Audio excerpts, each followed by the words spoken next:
Il la serrait fort dans ses bras en murmurant le nom de Camélia, caressant ses cheveux miel, il avait peur qu'elle disparaisse à nouveau. Leur respiration était saccadée, comme s'ils ne pouvaient pas profiter l'un de l'autre. Que doit-il faire pour l'empêcher de s'enfuir à nouveau, pour la garder avec lui? Il savait qu'elle s'enfuyait toujours, parfois sans vraiment comprendre si cette fille était réelle. Elle était comme un fantôme, ou un beau rêve dont on ne veut pas se réveiller. Cette fille l'attirait comme personne d'autre au monde. Cependant, sa bien-aimée avait une autre personnalité, se cachant sous le nom de Camélius et se transformant en homme. La saisissant passionnément par la cuisse, il murmura qu'elle l'avait brisée. Respirant l'odeur de son corps, il ne se souciait pas des épreuves qui l'attendaient. Que la torture ou l'euphorie l'attendent, elle sera toujours son obsession voluptueuse. Magnifique Camélia, une fleur dans la boue, un joyau né dans un bordel. Mais son nom lui fut retiré et elle fut condamnée à vivre sous le nom de Camélius Bal. Ses beaux cheveux ont été coupés, maintenant sa mission est de vivre pour Kiran et l'honneur de la maison Bael. La liberté de Camélia lui a été retirée et elle est devenue prisonnière d'un immense manoir. Elle avait besoin de devenir une personne différente et de s'habituer à ce que son frère aîné l'appelle petit frère. Elle a été forcée de jouer le jeu car son seul objectif était de survivre. C'était l'essence de sa fausse existence,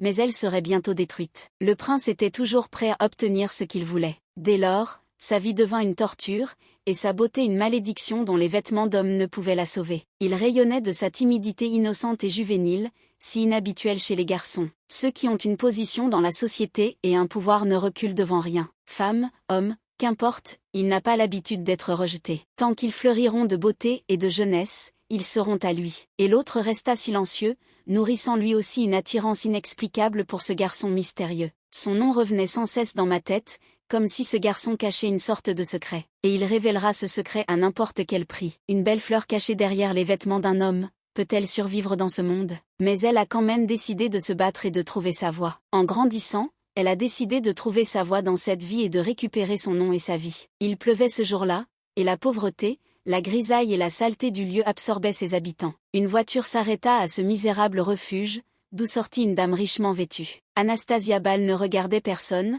ses serviteurs s'inclinaient devant elle et tremblaient à son seul regard. Regardant l'homme qui s'approchait, elle ordonna qu'on l'emmène comme ils en avaient convenu. 3 silhouettes en cape marchaient le long d'une rue sale des bidonvilles de la ville. L'homme a fait remarquer avec complaisance qu'il travaillait comme un chien en recherchant cette personne, il se demandait pourquoi une telle dame avait besoin d'elle. Avant qu'il ait pu terminer, une épée fut pointée sur son cou. Le serviteur d'Anastasia a seulement fait remarquer que si la vie est chère, il faut simplement la diriger et ne pas poser de questions. Ils n'avaient parcouru qu'une courte distance lorsque le guide leur montra du doigt celui qu'ils cherchaient. Anastasia regarda dans la direction indiquée par l'homme, et son visage reflétait la surprise et l'anxiété. Devant, on pouvait voir une silhouette solitaire assise dans la boue sous la pluie battante. Le guide a répété que la dame n'avait aucune idée du temps qu'il lui avait fallu pour la retrouver. Celle qui se fait appeler sa mère la protège très bien. Après ces paroles, un sac a été jeté à ses pieds. Comme un chien qui a flairé une proie, il se précipita vers la récompense. En ouvrant le sac, les yeux du guide brillèrent d'une lueur gourmande, il y avait tellement d'or. Sans daigner le regarder,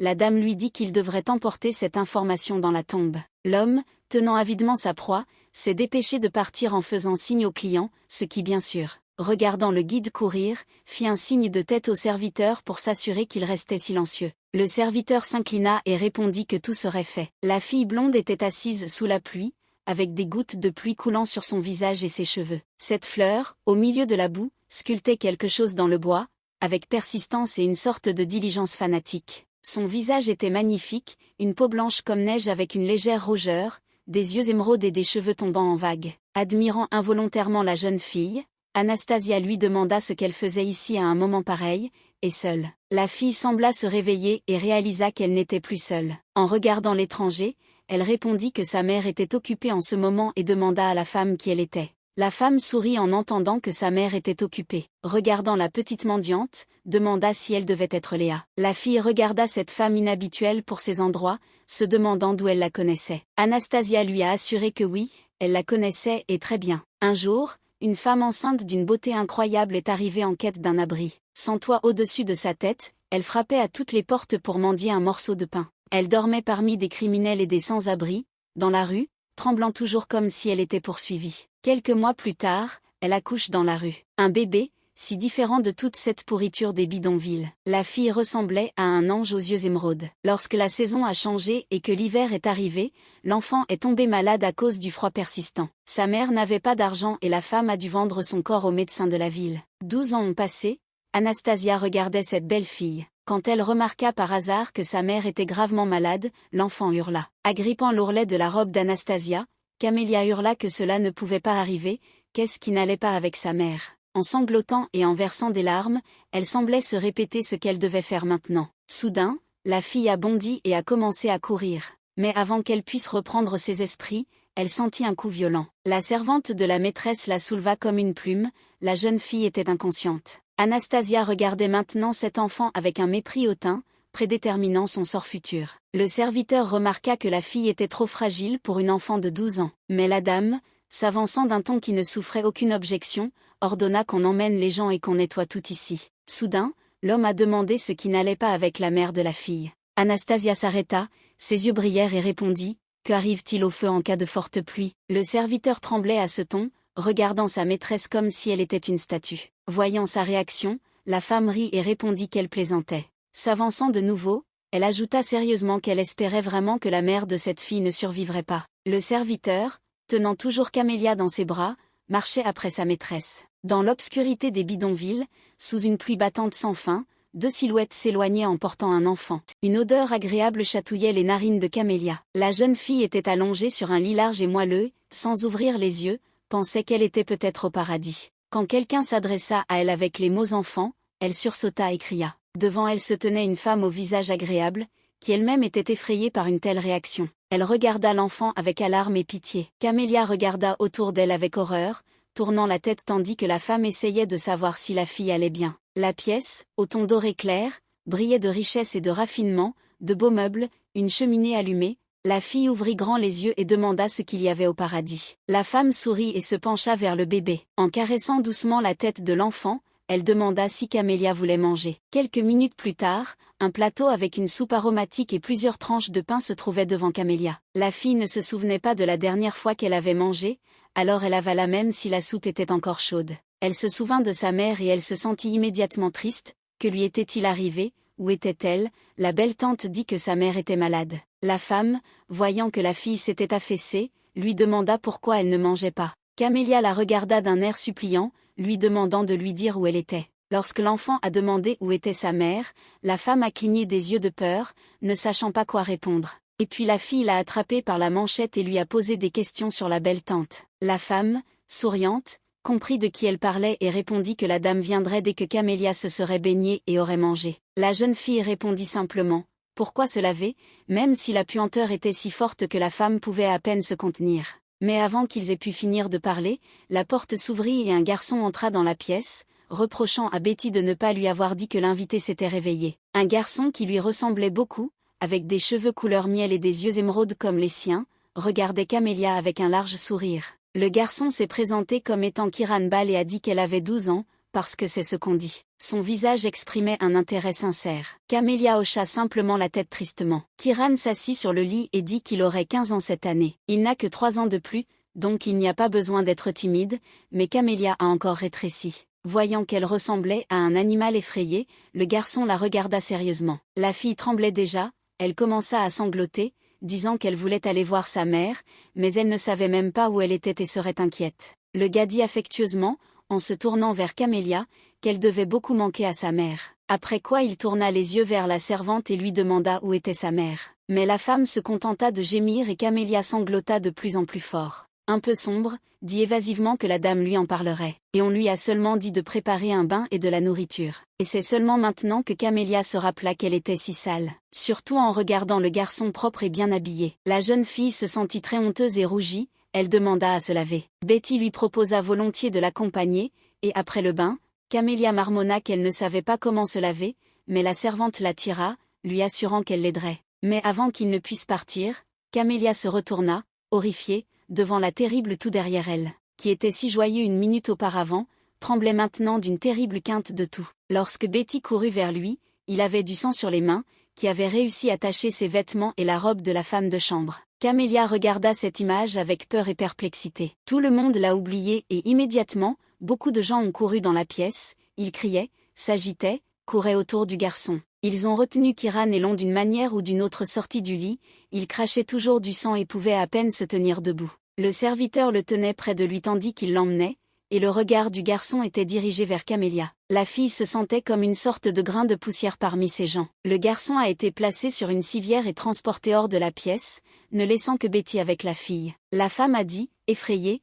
qu'il était évident que le monsieur marchait sous la pluie. Elle entendit une voix calme lui demander si ce garçon allait mourir. Camélia la tenait par l'ourlet de sa robe et sanglotait. Betty rassura doucement la fille, non, bien sûr qu'il ne mourra pas. Elle rappela le bain après lequel Camélia pourrait bien dormir. La fille accepta et prit avec confiance la main de Betty. Alors qu'il quittait la pièce, Camélia n'arrêtait pas de regarder en arrière. Il y avait du sang à l'endroit où Kiran était assis. Camélia regarda cet endroit avec regret, pensant à ce garçon joyeux et amical. Vêtu d'une belle robe, les cheveux coiffés, Camélia se tenait avec Betty devant les grandes portes. En frappant, Betty dit qu'elle l'avait amené et la voix lui ordonna d'entrer. Dans la semi-obscurité, Anastasia était assise sur le canapé, regardant de côté ceux qui entraient avec une froide indifférence. Camélia entra et s'inclina pour saluer sa maîtresse. Elle remarqua qu'après s'être rangée, elle avait l'air beaucoup mieux, en étudiant Camélia. Debout timidement avec Betty, la fille la remercia tranquillement pour la nourriture, c'était très savoureux.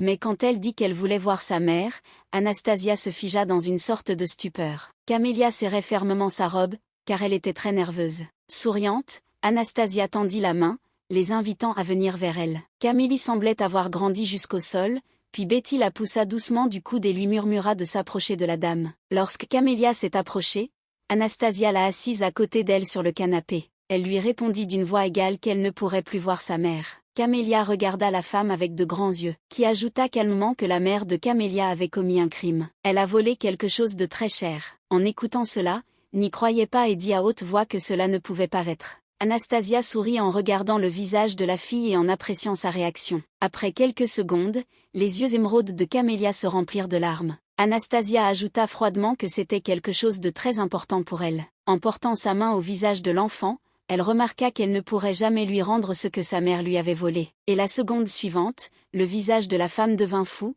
comme un démon, elle grogna que Camélia ne pensait pas que sa mère avait eu ce qu'elle méritait. La fille l'a soudainement attrapée par la robe. Avec une froide indifférence, elle écoutait les lamentations de l'enfant qui disait qu'elle retrouverait l'objet perdu et lui rendrait tout. Camélia, regardant cette femme avec sincérité, supposa que peut-être la chose n'avait pas été volée, mais simplement perdue. Sans lâcher la main de la femme, la jeune fille assura que sa mère n'était pas une voleuse. Anastasia rigola calmement et étudia l'enfant comme s'il s'agissait d'une sorte d'animal. Elle donna un ordre à Betty d'un geste de la main. Quelques secondes plus tard, la femme de chambre posa une sorte de boîte sur la table. Quand ils l'ont ouvert, il y avait des ciseaux à l'intérieur. Camélia, ne comprenant pas encore ce qui l'attendait, regardait Madame Anastasia prendre les ciseaux dans sa main. Il y avait à nouveau de la folie dans ses yeux lorsqu'elle s'adressa à la fille, l'appelant Camélius Ball. La femme a exigé que Camélia jure qu'à partir de ce jour, elle vivrait sous le nom de Camélius Ball et qu'alors rien n'arriverait à elle ni à sa mère. La fille,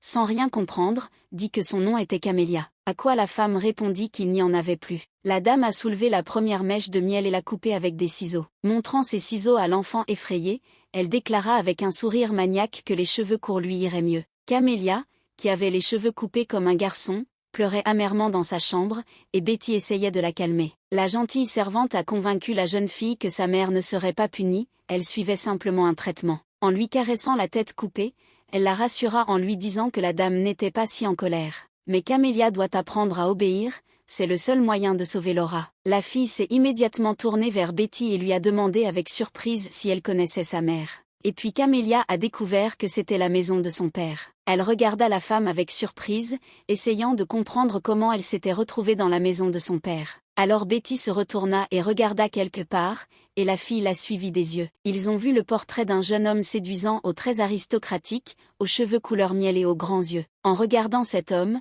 la fille avait l'impression d'avoir entendu parler de lui. Il a les mêmes yeux émeraudes et la même couleur de cheveux qu'elle. Un jour, alors qu'elle se coiffait, sa mère lui dit qu'elle avait hérité de son père les mêmes beaux cheveux couleur miel et les yeux émeraudes envoûtants. Maman a dit que Camélia est une copie de son père. La fille tourna la tête vers la fenêtre et rencontra son reflet. C'était comme si elle venait de se voir. Le manoir était tout simplement énorme, et il était difficile pour notre héroïne de s'habituer à une vie et à un rôle qui lui était complètement nouveau. Les servantes parlaient toutes du nouveau bébé du manoir Bâle. Tout le monde savait que la dame était arrivée avec un enfant, mais personne ne savait d'où venait cet enfant. L'une des filles a dit que la dame dit que c'est le fils illégitime du marquis, mais pourquoi l'amener au manoir si elle a Monsieur Kiran? Un autre a révélé le secret selon lequel Monsieur Kiran est malade, et que se passera-t-il si les aristocrates le découvrent, se retourneront-ils contre la maison Bâle?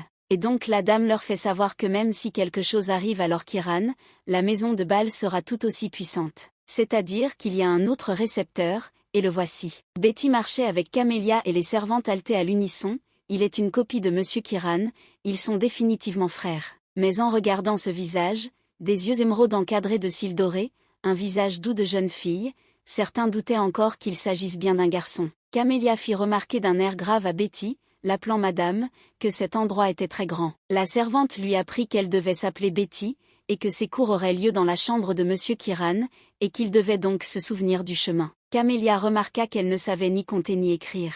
Betty a encore corrigé, maintenant Camélius devrait seulement l'appeler Betty, non madame. Elle est désormais Bâle, le fils de Monsieur Gillard, et doit apprendre à se comporter comme un aristocrate. Assise dans sa chambre, elle se plaignait pendant des heures et regardait le portrait de son père. Je ne pouvais pas m'ôter de la tête l'idée de cette chose que ma mère m'avait volée. Elle était léthargique, elle ne pouvait s'empêcher de penser à ce qui allait lui arriver, et la fille se plaignait à Betty qu'il était difficile pour elle de vivre ici. Elle a demandé à Betty si elle pensait que la maîtresse la laisserait rentrer chez elle si elle faisait ce qu'elle lui disait. Betty hocha la tête affirmativement, bien sûr, madame est une femme de parole. Et Betty dit aussi que le jeune Camélius pourra bientôt revoir son père, le maître a terminé ses affaires dans le nord et reviendra bientôt. La tristesse et la mélancolie n'ont pas quitté la jeune fille, qui a désormais été forcée de vivre dans ce monde immense et étranger en tant que garçon. Tout ici était très beau, d'immenses jardins, des serres, des belvédères avec d'énormes colonnes blanches. Cet endroit était très différent des bidonvilles et du monde auquel elle était habituée. Quelque chose a frappé fort et notre héroïne s'est précipitée vers la femme de chambre. Camélia ne comprenait pas ce qui s'était passé, les oiseaux s'envolèrent soudain dans le ciel. Puis elle a vu l'arme dans les mains du gars. La fille regarda l'étranger avec de grands yeux et de la curiosité. Il y avait un sourire suffisant sur son visage. Le jeune homme rechargeait son arme et ne semblait remarquer personne autour de lui. Lorsqu'il tourna la tête, il vit une servante et un garçon inconnu aux yeux écarquillés de surprise. Camélia regarda le jeune homme avec de grands yeux. Le gars n'a pas non plus quitté cet enfant des yeux. Derrière le jeune homme, un Kiran souriant apparut, saluant joyeusement Camélia et criant « Bonjour Lius ». Camélia s'inclina tristement et le frère aîné cria qu'il était heureux que Lius ait finalement quitté la pièce. Il serra Camélia dans ses bras avec tant de ferveur, comme s'ils se connaissaient depuis toujours. Kiran la serra si fort que la fille commença à siffler. Il semble que le garçon s'était déjà habitué au fait qu'il avait un jeune frère, qui la présentait au jeune homme nommé Claude. Tout cela rendit la jeune fille si mal à l'aise qu'elle s'éloigna. À ce moment-là, cette gêne fut coupée par la voix veloutée de Claude, remarquant qu'ils étaient semblables. Claude s'approcha de Camélia, Kiran serra Camélia dans ses bras, l'appelant Lius, et lui demanda s'il voulait manger. Et les nôtres ne cessaient de regarder ce jeune homme, qui semblait avoir à nouveau oublié ceux qui l'entouraient et était occupé avec son arme. Après quoi il regarda la fille et pointa son doigt vers son oreille. Camélia cligna des yeux, ne comprenant rien. Voyant que le jeune Camélius n'avait pas d'intelligence, il murmura qu'il parlait d'oreilles. Camélia pressa ses paumes contre ses oreilles par inertie. Apparemment, Claude était amusé par cette timidité, cette gêne et cette peur de l'enfant. La fille ferma les yeux et serra fermement ses oreilles. Et Claude visa les oiseaux, prêt à frapper sa proie. Un autre coup de feu assourdissant retentit et une colonne de fumée s'éleva dans l'air. Camélia a ouvert ses oreilles et a cru pouvoir sentir le parfum subtil de la lavande. Et maintenant, cet arôme est interrompu par l'odeur âcre de la poudre à canon. Claude se tenait près de la fenêtre et remarqua à Kiran qu'il n'était pas du tout dérangé par l'apparence de son frère. Kiran était complètement absorbé par l'arme et se demandait pourquoi cela devrait le déranger. Claude a déclaré sans détour que ce garçon était la preuve d'une tromperie. Baissant la main qui tenait le pistolet avec un sérieux calme, appelant son camarade Monsieur Claude, le garçon répondit que la tromperie avait son prix. Son camarade ne comprenait visiblement pas une telle insouciance calme. Souriant à nouveau de son sourire éclatant, Kiran expliqua que son frère avait déjà beaucoup sacrifié. Ces deux-là étaient si différents, même s'ils étaient amis comme un serpent et un aigle. Claude remarqua sérieusement que Kiran parlait parfois comme un vieil homme, ce qui le faisait éclater de rire. Regardant à nouveau avec amour le pistolet, le jeune homme ajouta qu'en général, il était heureux d'avoir désormais un frère. Sans quitter des yeux le jeune frère de son ami, il fut étonné de voir à quel point ils se ressemblaient. En regardant le visage du jeune Bal, j'ai réalisé que dans mon âme les frères étaient complètement différents. Claude regardait Camélia jouer dans la cour sans détourner le regard. Pour une raison quelconque, cet enfant captait tellement son attention, sa naïveté confiante. Un sourire apparut involontairement sur le visage du jeune homme. Le gars a oublié combien de temps il était resté là et a regardé le jeune Bal, alors qu'Iran a regardé son ami avec surprise. Le garçon devint sérieux en regardant Claude. Camélia et Kiran étaient assis à une immense table, le dîner était servi, les couverts tintaient. Kiran regardait son jeune frère picorer nonchalamment la nourriture dans son assiette. Le garçon a remarqué que Lius devait bien manger, sinon il perdrait du poids. Camélia se sentit réconfortée par l'inquiétude de son nouveau frère et hocha la tête en signe d'accord. Mais quand Anastasia, comme un bloc de glace, coupa cette chaleur en lui annonçant qu'elle avait entendu dire que les cours se passaient bien, la jeune fille frissonna. Elle a noté avec apathie que les leçons étaient amusantes et la femme était ravie de ce commentaire. La nouvelle mère a fièrement donné l'exemple à Kiran et si Camélius essaie, il sera comme son frère, le meilleur de l'académie. Le frère aîné a dit à sa mère avec un sourire que Lius n'étudiait que depuis une semaine. La mère sourit à son fils et l'interrompit en disant que l'effort n'était pas quelque chose à négliger et elle parla à Lius. Camélia est devenue complètement découragée lorsque son frère a essayé d'intervenir pour que leur mère ne fasse pas pression sur elle. Kiran regarda Camélia avec amour et remarqua que Lius dormait peu ces derniers jours à cause de la fusillade de Monsieur Claude. Comme pour tenter de mettre un terme à cette tendresse fraternelle, la dame se leva brusquement et déclara qu'elle était fatiguée et qu'elle irait dans sa chambre. Passant comme une ombre, elle laissa tomber qu'il parlerait à Lius plus tard. La fille avait très peur de cette femme dominatrice et froide, qu'elle devait appeler mère devant tout le monde. Et Kiran regarda son jeune frère avec une tendre inquiétude et sourit. Camélia était gênée et sourit timidement en réponse. Kiran a évoqué Claude, en disant qu'ils s'étaient rencontrés à l'académie. Il est l'héritier de la maison Diar, les gardiens du Nord, bien qu'ils aient le même âge, Claude s'est déjà montré de bien des manières. La fille pensait que ce Claude était si fascinant, mais en même temps effrayant. Et le frère aîné suggéra joyeusement que Lius aille chasser avec eux la prochaine fois, il était sûr que son frère aurait plus de chance que lui avec le mousquet. Notre héroïne nous a assuré avec effroi qu'elle n'avait jamais tenu de mousquet auparavant. Mais mon frère a remarqué que ce n'était rien, il fallait bien commencer quelque part. Camélia regarda le garçon souriant en pensant qu'il était trop mignon. Mais les garçons furent interrompus par le bruit aigu des servantes qui entraient en courant. De jeunes servantes au visage joyeux se précipitèrent dans la salle à manger. Ils rapportèrent que le monsieur était revenu, ce à quoi Kiran sursauta joyeusement. Les serviteurs se sont alignés et se sont inclinés tandis que leur maître embrassait sa femme après une longue séparation. Kiran descendait déjà les escaliers en courant, et Camélia, effrayée et incapable de suivre son frère, trottinait après lui. L'homme regardait avec amour son fils qui courait, tout comme Anastasia, son visage exprimait maintenant l'amour maternel. Après avoir vu le garçon debout seul, l'homme reprit ses esprits. Le gentleman caressa la tête de Kiran avec amour et fierté. Puis il regarda l'autre enfant de côté. Camélia se recroquevilla, ressentant de la peur devant son père, qu'elle n'avait jamais vu auparavant. Elle se tenait là, les yeux baissés, s'inclinant devant cet homme. L'homme s'approcha et s'assit devant l'enfant, l'appelant Camélius. Camélia leva les yeux timidement vers son père, qu'elle regardait depuis des heures dans le portrait, ouvrit ses bras pour l'embrasser comme son plus jeune fils. En le regardant, la fille avança avec hésitation. Monsieur Bal la serra dans ses bras aussi fort que s'il la connaissait depuis toujours. Il lui ébouriffa tendrement les cheveux et la serra affectueusement dans ses bras. Levant les yeux vers lui, la jeune fille entendit les mots « Bienvenue à la maison Camélius ». Ces mots lui firent serrer le cœur de nostalgie et de tendre crainte pour le père qu'elle avait désormais. Anastasia était en train de servir du thé lorsque son mari lui a demandé ce qu'il avait entendu dire à propos du fait que Camélius était une fille. La femme, pinçant les lèvres et ne regardant pas son mari, se contenta de rire. Monsieur Gillard pouvait lire sur le visage de sa femme qu'il n'avait pas besoin d'une fille. Réalisant que le sexe de l'enfant avait été changé, l'homme s'est giflé et lui a demandé avec lassitude si elle pensait que Camélia agirait comme un garçon,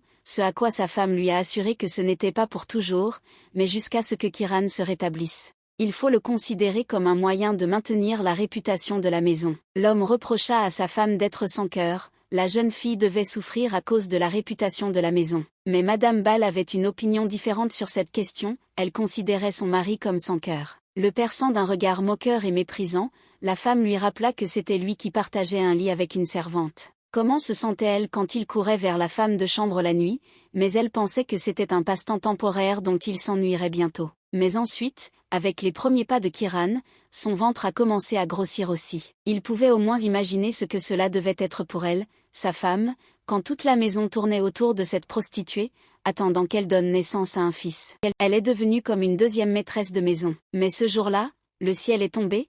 Anastasia a cru qu'elle allait devenir folle. Voir votre enfant allongé nu sur la glace froide, inconscient. La mère de Camélia s'est agenouillée en sanglotant devant Monsieur Gillard, elle n'avait rien à voir avec la blessure de son fils. Mais il lui ordonna de sortir de sa maison, qualifiant son acte de magnanime. Anastasia se tenait alors à la fenêtre, plissant les yeux, regardant cette femme de chambre quitter sa maison. Elle a été plongée dans ces moments difficiles pour elle, et Kiran souffre depuis ce jour. L'homme soupira et demanda ce qui n'allait pas avec la mère de Camélia. Anastasia a malicieusement lancé qu'elle n'en avait aucune idée, peut-être qu'elle était morte, ou peut-être qu'elle était devenue folle. Le mari remarqua que c'était ce qu'elle semblait vouloir et tendit les mains vers sa femme. La femme baissa les yeux et ne regarda pas son mari, qui essayait d'attirer son regard. Et puis il assura sévèrement que Kiran était peut-être faible, mais personne n'oserait mépriser la maison Bâle. Son fils, sa douleur, Anastasia murmurait qu'elle ne resterait pas là à regarder son fils souffrir. Monsieur Gillard a déclaré qu'elle était vraiment énervée,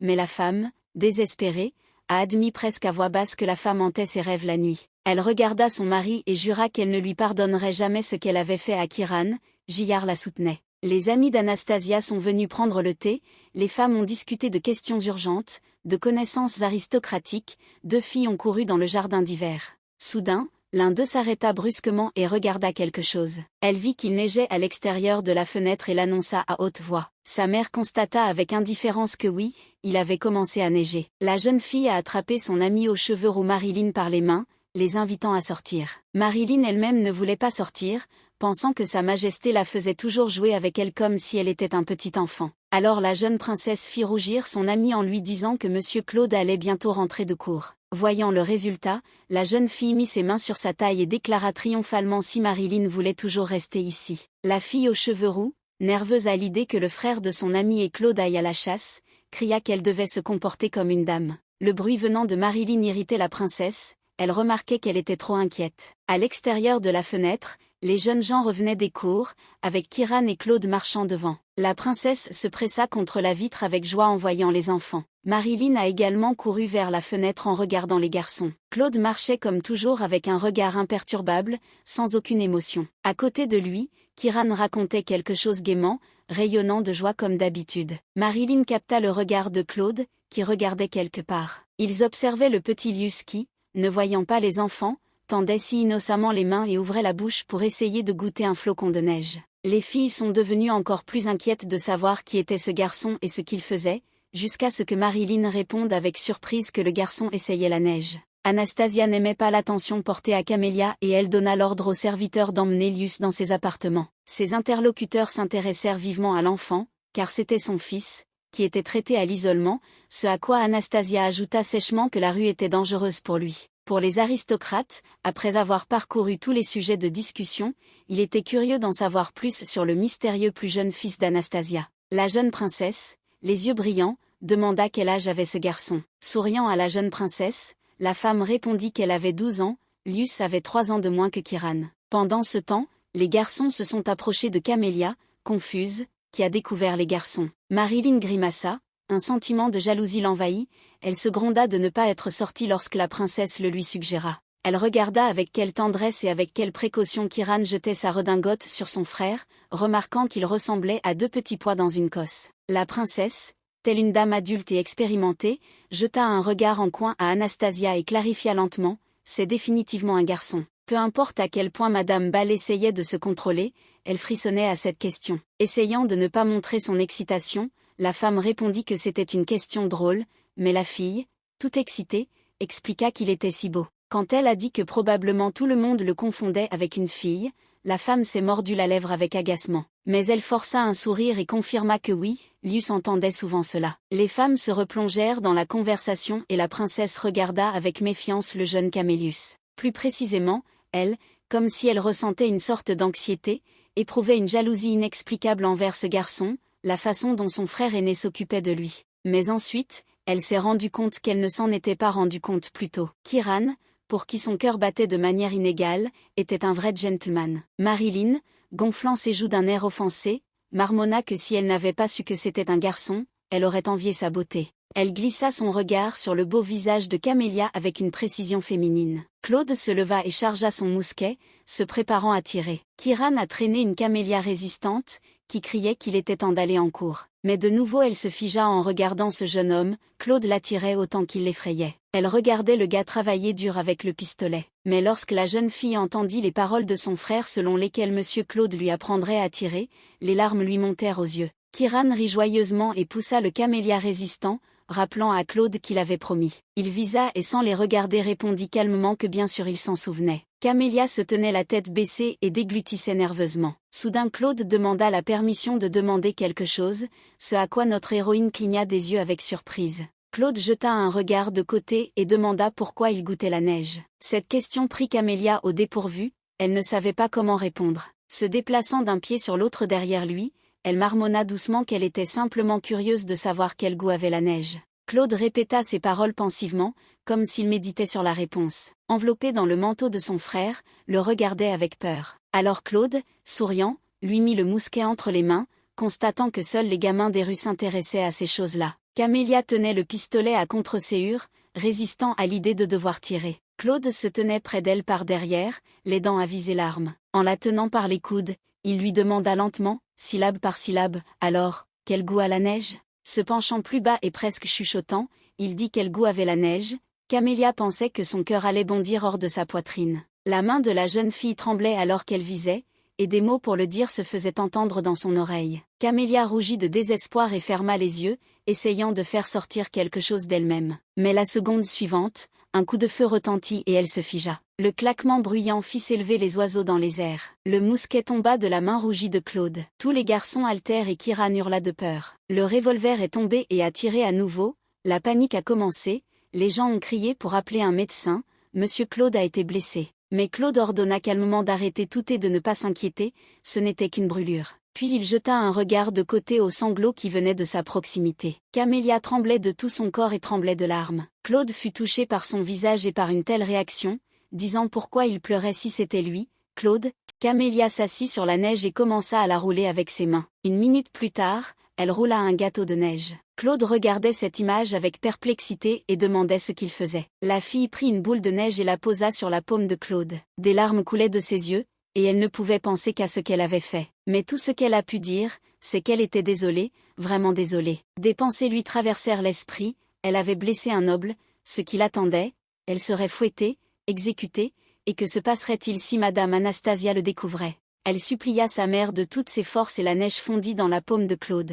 Avec une sorte de stupeur muette, une crainte respectueuse qu'il n'avait jamais éprouvée auparavant. Ils furent interrompus par les cris de Marilyn, de la princesse et des servantes qui se précipitaient. Repoussant douloureusement Camélia, Marilyn commença à se demander si Claude allait bien. Elle sortit un mouchoir et le posa sur sa paume. Les filles s'agitaient et avaient déjà envoyé chercher le médecin. Kiran regarda la princesse Rosina avec étonnement, comme s'il ne s'attendait pas à la voir ici. Ensuite, selon tous les usages de l'étiquette, il s'inclina devant elle, s'efforçant de contenir son émotion, et tout ça. Claude retira brusquement le mouchoir de Marilyn en disant que c'était juste une brûlure. Elle regarda Camélia si fort qu'elle commença à trembler. Ses yeux brillaient de rage, son visage était déformé par la colère, la fille criait sur Camélia, l'appelant une idiote. Tremblante de tout son corps, qu'elle était incapable de retenir même une mouche et que c'était dangereux en général. L'âge ne le dispense pas de ses responsabilités. Kiran serra d'abord Camélia dans ses bras, puis regarda la fille avec colère,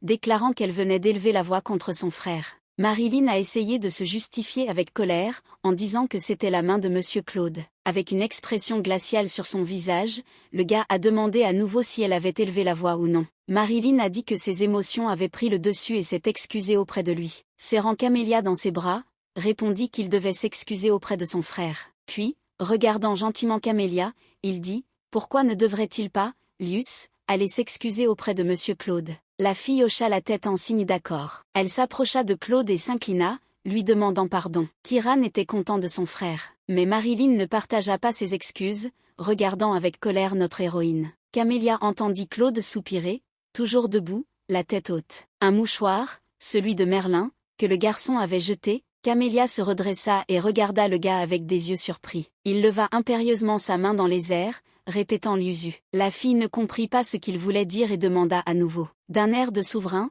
Claude plaisanta en disant qu'il était devenu sourd ou quelque chose comme ça, et qu'il devrait faire avec la neige la même chose que la première fois. Camélia gisait sur le sol à cause du coup qu'Anastasia lui avait infligé. Frottant sa joue brûlante, la jeune fille regarda sa maîtresse. Anastasia était comme une fureur, elle criait comment il osait se comporter comme ça. Il a oublié qu'il était empiète sur la propriété de Kiran.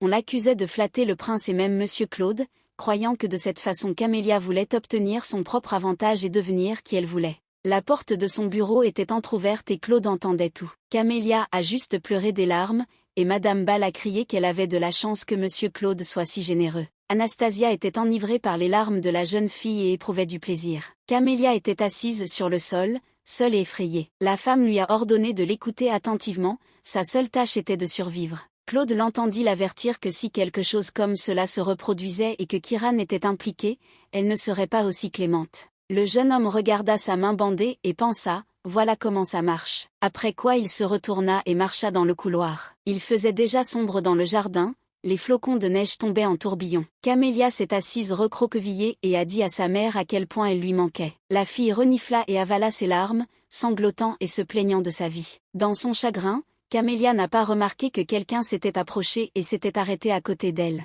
Quand j'ai vu les jambes, j'ai levé la tête avec peur. Claude se tenait devant elle et la regardait sangloter. À sa grande surprise, Claude s'assit à côté d'elle de manière à être au même niveau visuel qu'elle. Le jeune homme commença à rouler la neige en boule avec ses mains, comme elle l'avait fait récemment. Il prit une boule de neige et l'appliqua sur la joue de Camélia, qui était rouge à cause du coup. Camélia fut tellement choquée par cet acte qu'elle lui demanda ce qu'il faisait. Son visage était si proche du sien que son cœur battait à tout rompre. Comme s'il réalisait quelque chose, Claude recula un peu et dit pensivement, « C'est comme ça ». Il retira sa main de son visage, des gouttes de neige fondues dégoulinant de sa paume bandée. Puis le gars s'est levé et s'est frotté les mains, secouant les gouttes. Camélia continuait à regarder fixement Claude, qui s'était maintenant détourné, regardant au loin. Au-dessus d'elle se dressait la silhouette d'un ange blanc comme neige, saupoudré de neige tombée. Notre héroïne était encore confuse et portait sa main à sa joue, ne comprenant pas ce qui venait de se passer. Monsieur Gillard a grondé sa femme pour la façon dont elle traitait Camélia, si elle voulait l'élever comme un garçon, elle devait la respecter. L'événement qui s'est produit a désagréablement choqué et déçu l'homme. Anastasia, feuilletant langoureusement le livre, déclara monotone qu'il croyait que si elle faisait pression sur lui, alors il ne la respectait pas, ce qui exaspérait Monsieur Ball. Comment pouvait-elle frapper son fils, car maintenant Camélius était leur fils. Elle répliqua avec rage qu'elle l'avait à peine touché, et qu'en général, c'était lui qui avait abandonné cet enfant sur elle, et maintenant il la condamnait. Elle a clairement fait comprendre à son mari que cet enfant souffrait pour le bien de la maison de Ball. Se retournant brusquement, la femme a ajouté qu'elle n'aurait pas eu à utiliser la force s'il n'avait pas commis d'erreur. Elle a insisté sur le fait qu'elle aurait fait la même chose à Kiran s'il avait déshonoré leur famille. Le mari ne comprenait pas exactement comment Camélius avait déshonoré leur famille, et Anastasia déclara que la faiblesse engendre la faiblesse et que les erreurs ne peuvent pas être négligées. Gillard Ball ne comprenait pas comment l'erreur d'un enfant pouvait faire honte à sa famille. Alors qu'il partait, il a dit qu'apparemment quelqu'un d'autre déshonorait leur famille, faisant allusion à elle. Anastasia serra les poings, comment pourrait-il défendre ce salaud? En marchant dans le couloir, Gillard a demandé à son assistant comment progressait la recherche de la mère de Lius et a appris que tout ce que l'on savait était que la femme avait quitté Lower. Certains disent qu'elle est devenue folle après la disparition de sa fille, et d'autres disent qu'elle s'est simplement retrouvée sans argent. Gillard prétendait avoir découvert une mine de diamants dans le territoire neutre du Nord, et tout aurait bien pu se passer sans l'intervention de l'empereur. Le terrain appartiendrait déjà au duc Yara. L'avocat a noté que la guerre commencerait alors, ce à quoi Gillard a ajouté que des conspirateurs se rassemblaient déjà autour de Gaillor. Levin, Sergio, roi de Gaillor, il pourrait aider dans les affaires de K, alors Levin leur serait redevable. Il s'est avéré que le duc n'était pas encore au courant du danger qui rôdait sur une terre neutre. Leur conversation fut interrompue par les cris d'un serviteur qui courait. Après avoir dit que quelque chose n'allait pas avec Monsieur Kiran, Gillard pâlit et se figea d'horreur. Le garçon était étendu là, sifflant, sa respiration était lourde et irrégulière. Anastasia pleurait et Gillard a exigé que le médecin lui explique ce qui n'allait pas avec son fils. Le médecin a dit d'un air coupable et timide que le traitement ne donnait aucun résultat. Levant le visage rouge de larmes, Anastasia cria que dans ce cas il fallait trouver un autre traitement. Avec un soupir résigné, le médecin rappela que les meilleurs médecins de l'Empire travaillaient sur le traitement de Monsieur Kiran. Franchement, les poumons du jeune homme sont en train de lâcher. Désespéré, Gillard a demandé s'il pouvait faire quelque chose. La voix dit qu'il serait préférable de l'envoyer sur le territoire neutre du Nord à Gaillard. Tout le monde s'est retourné et a vu Claude debout dans l'embrasure de la porte. Le jeune homme continua à justifier son conseil en disant qu'il y avait là un médecin nommé Schmidt, qui était considéré comme un guérisseur tout-puissant. Anastasia regarda son mari avec espoir et engourdissement. Il dit avec hésitation qu'il pouvait aller au nord avec Kiran à la recherche de ce médecin. Ce Schmidt est le médecin de la cour de la maison Sergio.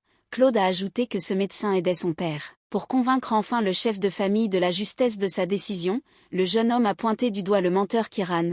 Perdre une personne aussi talentueuse que lui serait une tragédie. Alors Anastasia sursauta comme si elle était devenue folle. Gillard a essayé de la retenir, mais elle s'est précipitée vers Claude en criant qu'elle ferait tout pour sauver son fils. La femme se lamenta en pensant qu'elle ferait le tour de tous les royaumes de la terre, mais Claude, avec son sang-froid habituel, dit en partant qu'il leur laissait le temps de réfléchir. Gillard soutenait sa femme, épuisée par les sanglots, tandis qu'elle réfléchissait. Quand Claude sortit, Camélia se tenait près du mur, littéralement collée contre lui. Claude trouvait étrange que Camélius ne puisse même pas rendre visite à son propre frère. Alors que le gars avançait dans le couloir, leurs regards se sont croisés. Camélia s'inclina et Claude marcha droit devant lui. Seule la fille était contente que cette fois Claude ne lui parle pas. Comment il l'a interpellée avec les mots.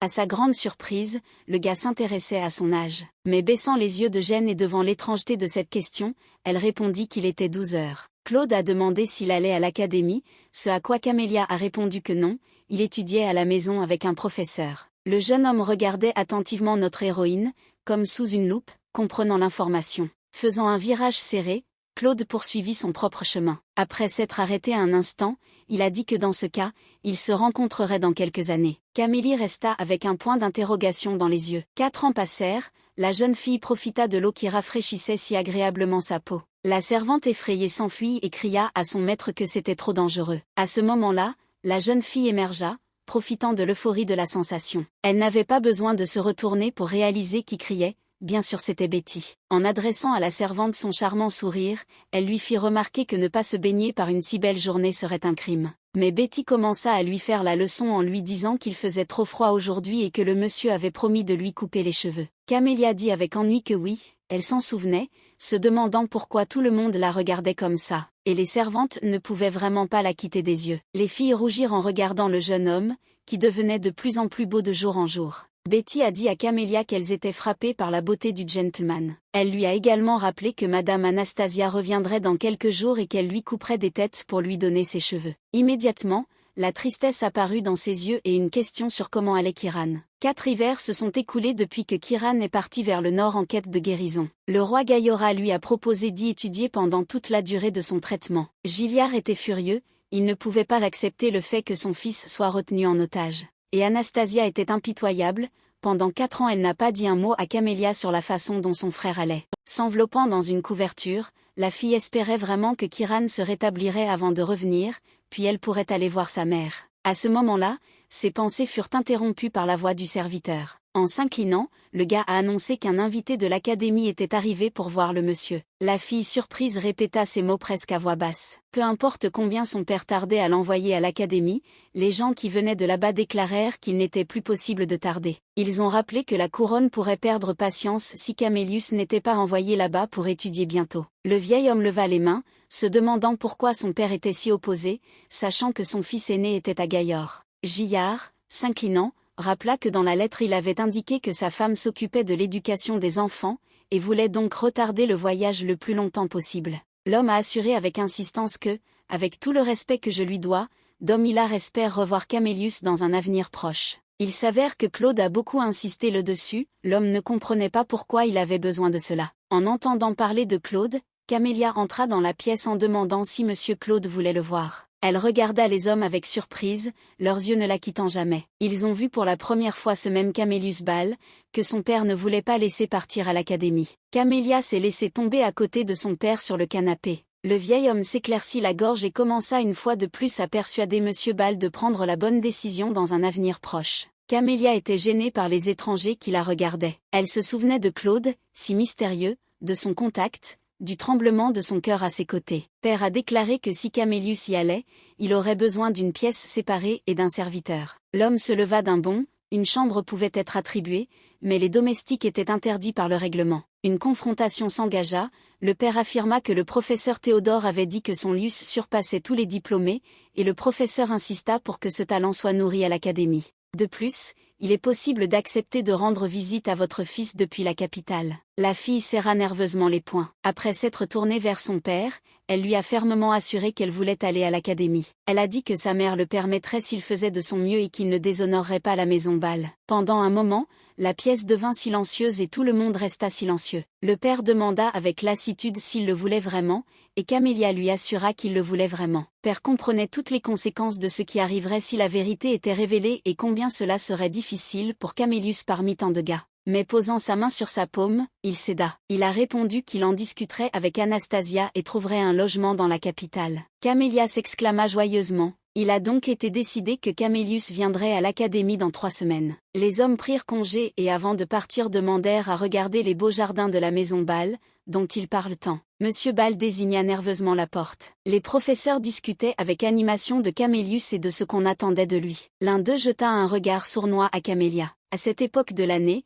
les jardins de Beloff étaient vraiment magnifiques. Camélia courut dans l'allée pensant que Lower était dans la capitale. Là, elle retrouverait sa mère, mais cette pensée la rendait triste. Je me demande ce qu'elle fait, comment elle vit, elle n'aurait jamais pensé qu'elle, comme Camélius, ferait partie de la maison Bâle. Elle ne pouvait pas l'oublier, sa mère souriait toujours. Quand ils étaient ensemble, ils souriaient toujours, combien ils étaient bien ensemble. Ils n'avaient jamais eu de secret l'un pour l'autre, il n'y avait aucune raison de se cacher, c'était sa chance de retourner à son ancienne vie. Camélia n'a pas remarqué comment il s'approchait d'elle par derrière. L'un des professeurs la regardait d'un air étudiant et curieux. Camélia s'inclina, répondant qu'elle était heureuse de le voir. Souriant doucement, le professeur a demandé de l'appeler Eddie. Camélia était gênée et baissa les yeux, l'homme semblait voir clair en elle. Puis le professeur dit pensivement, « Quand une fleur est trop belle, on l'accueille, la même chose arrive à tous les êtres vivants. » En désignant le papillon, l'homme a noté qu'il était difficile de déterminer son sexe. Camélia n'aimait pas que le professeur pose sa main sur lui. Son apparence même et son discours mielleux étaient dégoûtants,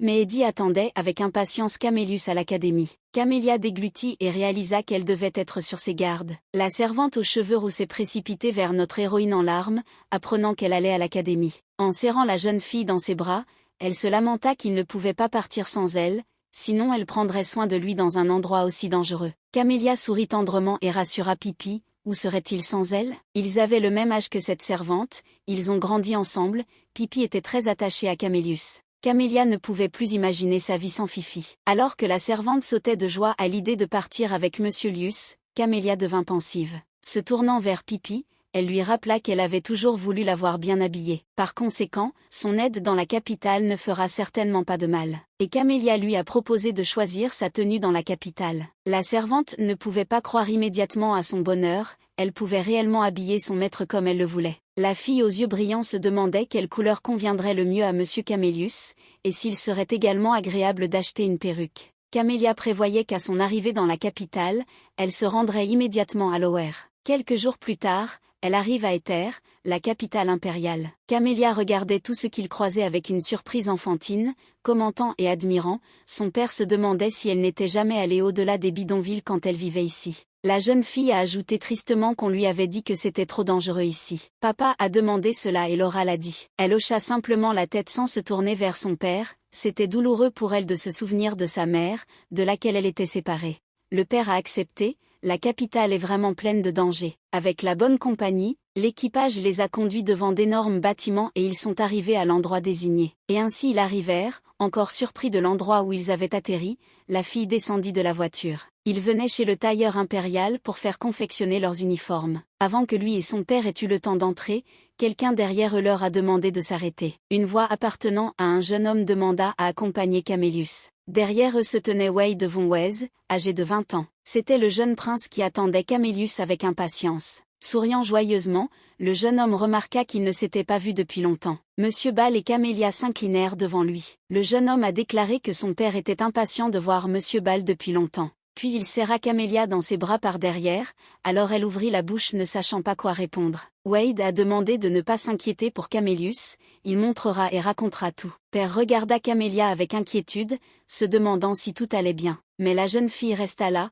embarrassée par une telle violation des limites personnelles et par le manque de cérémonie du jeune prince. Mais elle est un homme, alors elle soupira et répondit que tout allait bien. Alors qu'il marchait, Wade bavardait que Luce n'avait pas changé du tout et qu'il était toujours aussi mince. Le prince rit en se rappelant qu'à 12 ans, Camélius ne savait même pas tenir un mousquet. Camélia se souvenait très bien de ce jour-là et de la façon dont Madame Anastasia l'avait frappé et l'avait accusé de flatter Claude et le prince. C'était la dernière fois qu'ils se voyaient. Wade a rapporté qu'après que le directeur ait inscrit Camélius, tout le monde ne parlait que de lui.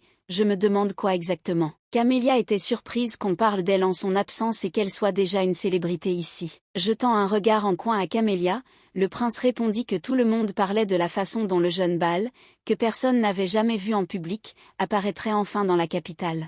Le prince continuait à regarder Camélia et remarqua qu'il était devenu très féminin. Camélia ne savait pas quoi faire d'elle-même, embarrassée, jusqu'à ce qu'il se retrouve devant la porte du tailleur. Lorsque j'ai ouvert les portes, la première chose qui a attiré mon attention était des ciseaux pour couper, des aiguilles et des épingles. De luxueuses robes de bal pour femmes attendaient leur propriétaire. Le tailleur prit les mesures du garçon et murmura à ceux qui entraient qu'il avait un client. Wade salua joyeusement Frank, qui ne s'attendait pas à ce que ce soit le prince lui-même. Le tailleur a cependant rappelé que, avec tout le respect que je lui devais, il ne s'était pas inscrit aujourd'hui et qu'il devait encore frapper. En s'affalant sur le canapé, Wade réalisa avec bonheur qu'il aidait simplement un Kelly perdu. Lorsque Camélia entendit que le gars qui était mesuré était Claude, elle baissa les yeux avec embarras. Claude, boutonnant sa chemise uniformément et calmement, répondit que Camélius n'avait pas changé du tout. Il s'est approché d'elle et ils se sont regardés dans les yeux. Souriant légèrement, Claude salua Camélius. Pendant que le tailleur prenait ses mesures,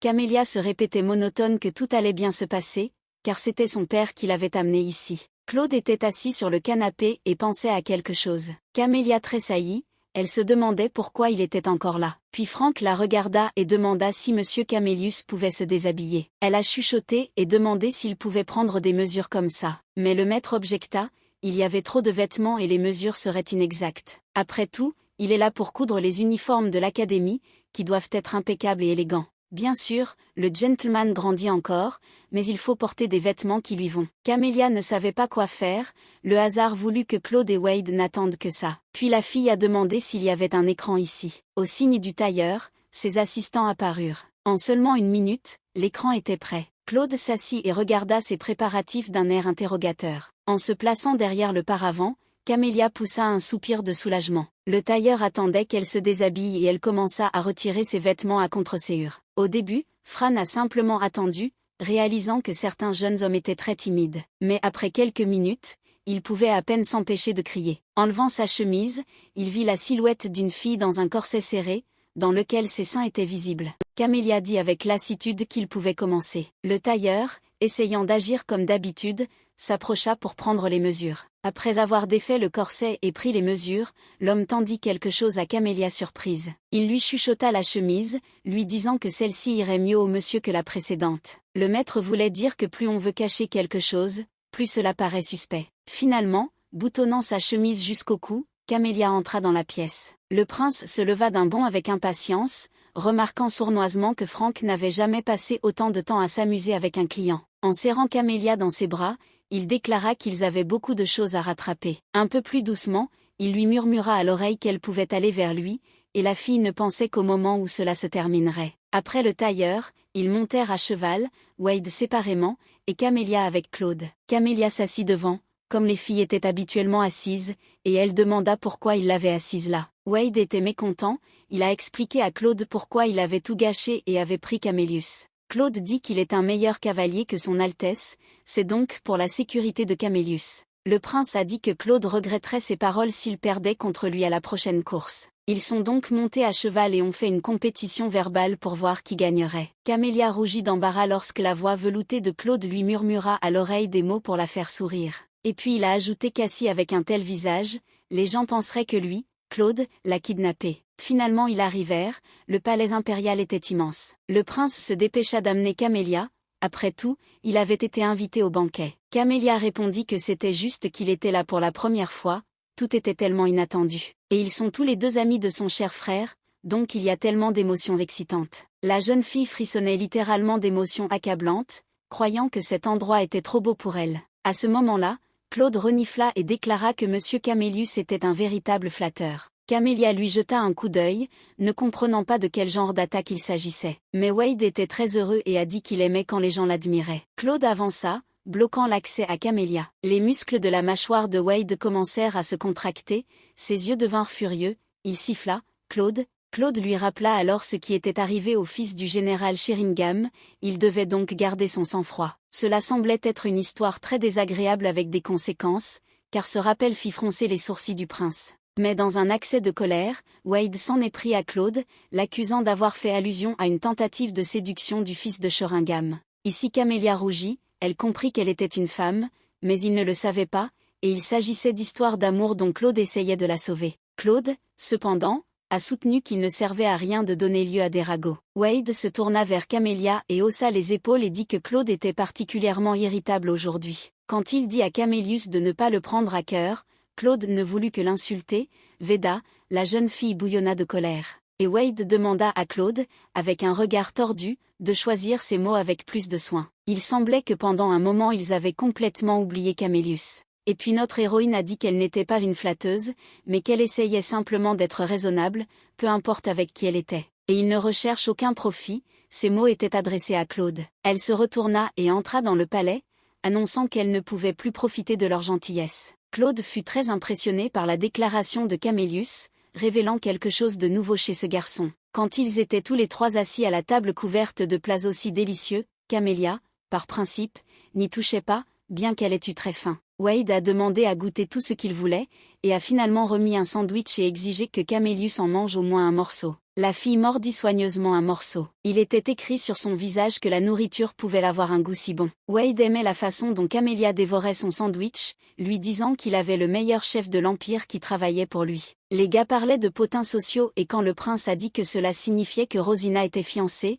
notre héroïne a écouté. Lorsque Wade demanda sans ménagement si Camélius avait quelqu'un en tête, la jeune fille répondit que son frère aîné devait d'abord se marier. Wade regarda l'invité avec surprise, comment pouvait-il ne pas savoir? Et puis Camélia apprit que Kiran épousait la princesse. Camélia devint triste, son cœur se brisait de ressentiment, elle était la seule dans tout l'Empire à ne pas le savoir, naturellement, il ne l'inviterait même pas au mariage. Claude rompit le silence gênant en annonçant que Madame Ball n'était pas encore revenue du Nord. Camélia fixait Claude, essayait-il de la soutenir maintenant? Il lui proposa de manger davantage, sinon elle aurait pu croire qu'elle était sur le point de mourir de faim, mais Camélia refusa de manière démonstrative.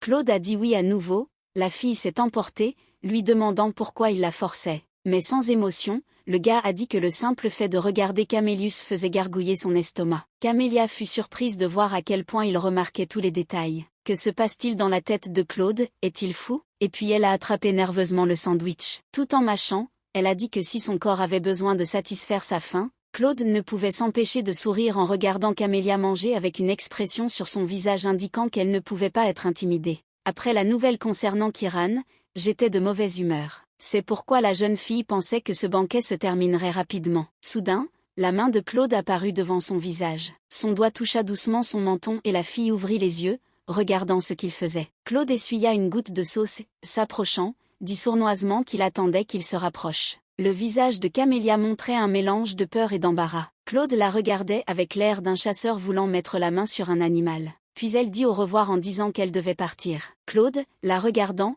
pensa que Camélius avait peut-être l'air d'un noble, mais il avait l'air très drôle quand on le harcèle. Cet embarras se dressait devant mes yeux, comme si la jeune fille avait rougi de honte. Pour une raison quelconque, Claude a trouvé cela impressionnant et délicieux. Mais Wade apparut à proximité et Claude trembla d'irritation. Wade lui a demandé pourquoi il était si sombre aujourd'hui. Avec un visage impassible, Camélius répondit que ce n'était pas le cas. Mais le prince connaissait bien Claude, disant qu'il était devenu un vrai menteur, apparemment il aimait Camélius. Sur le ton d'un maître de la vie, il déclarait que les femmes, les hommes, qu'importe, pourvu qu'ils soient beaux, il les aura. Et il les aime tous les deux, Claude et Kiran. Souriant, il demanda de ne pas trop taquiner Camélius. Wade a comparé Kie à son jeune frère, qui pourrait être un excellent remplaçant pour lui. Regardant Claude d'un air triomphant, il déclara qu'à la fin, Camélius serait conquis par lui. Claude resta simplement là, silencieux, à regarder la pomme. Rompant le silence, le prince se leva et dit que le banquet allait bientôt commencer,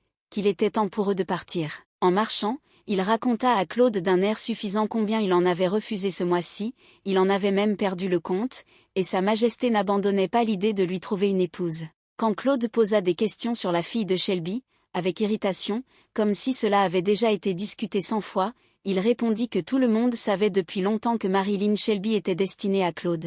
Il n'y a pas une seule âme qui ne soit au courant de ses fiançailles avec Marilyn. Claude était perdu dans ses pensées, et le prince le conduisit à la fête, se souvenant des fiançailles, son humeur tomba. Tandis que le petit homme regardait Camélia, Monsieur Gillard se sentit mal à l'aise. Le médecin a dit que c'était juste un léger mal d'estomac, qu'il prescrirait des médicaments et que tout disparaîtrait. Camélia a posé des questions sur le banquet, mais son père a répondu avec lassitude qu'il n'y avait pas lieu de s'inquiéter, que si on n'était pas bien, on avait besoin de se reposer. Camélia était très heureuse et remercia son père. C'était déjà le soir, tout le monde se préparait pour un banquet au palais, tandis que Camélia se déshabillait dans sa chambre. Le corset est tombé par terre, maintenant elle peut se détendre et se reposer. Laissée avec juste une chemise et prenant une profonde inspiration, elle pensa que c'était bien mieux ainsi. Debout près de la fenêtre, elle pensait qu'il faisait très étouffant dans la pièce. Elle ouvrit les volets et posa ses pieds sur le rebord de la fenêtre. Camélia s'assit et prit un pot de bonbons à mâcher. Jetant un bonbon dans sa bouche et profitant de la fraîcheur,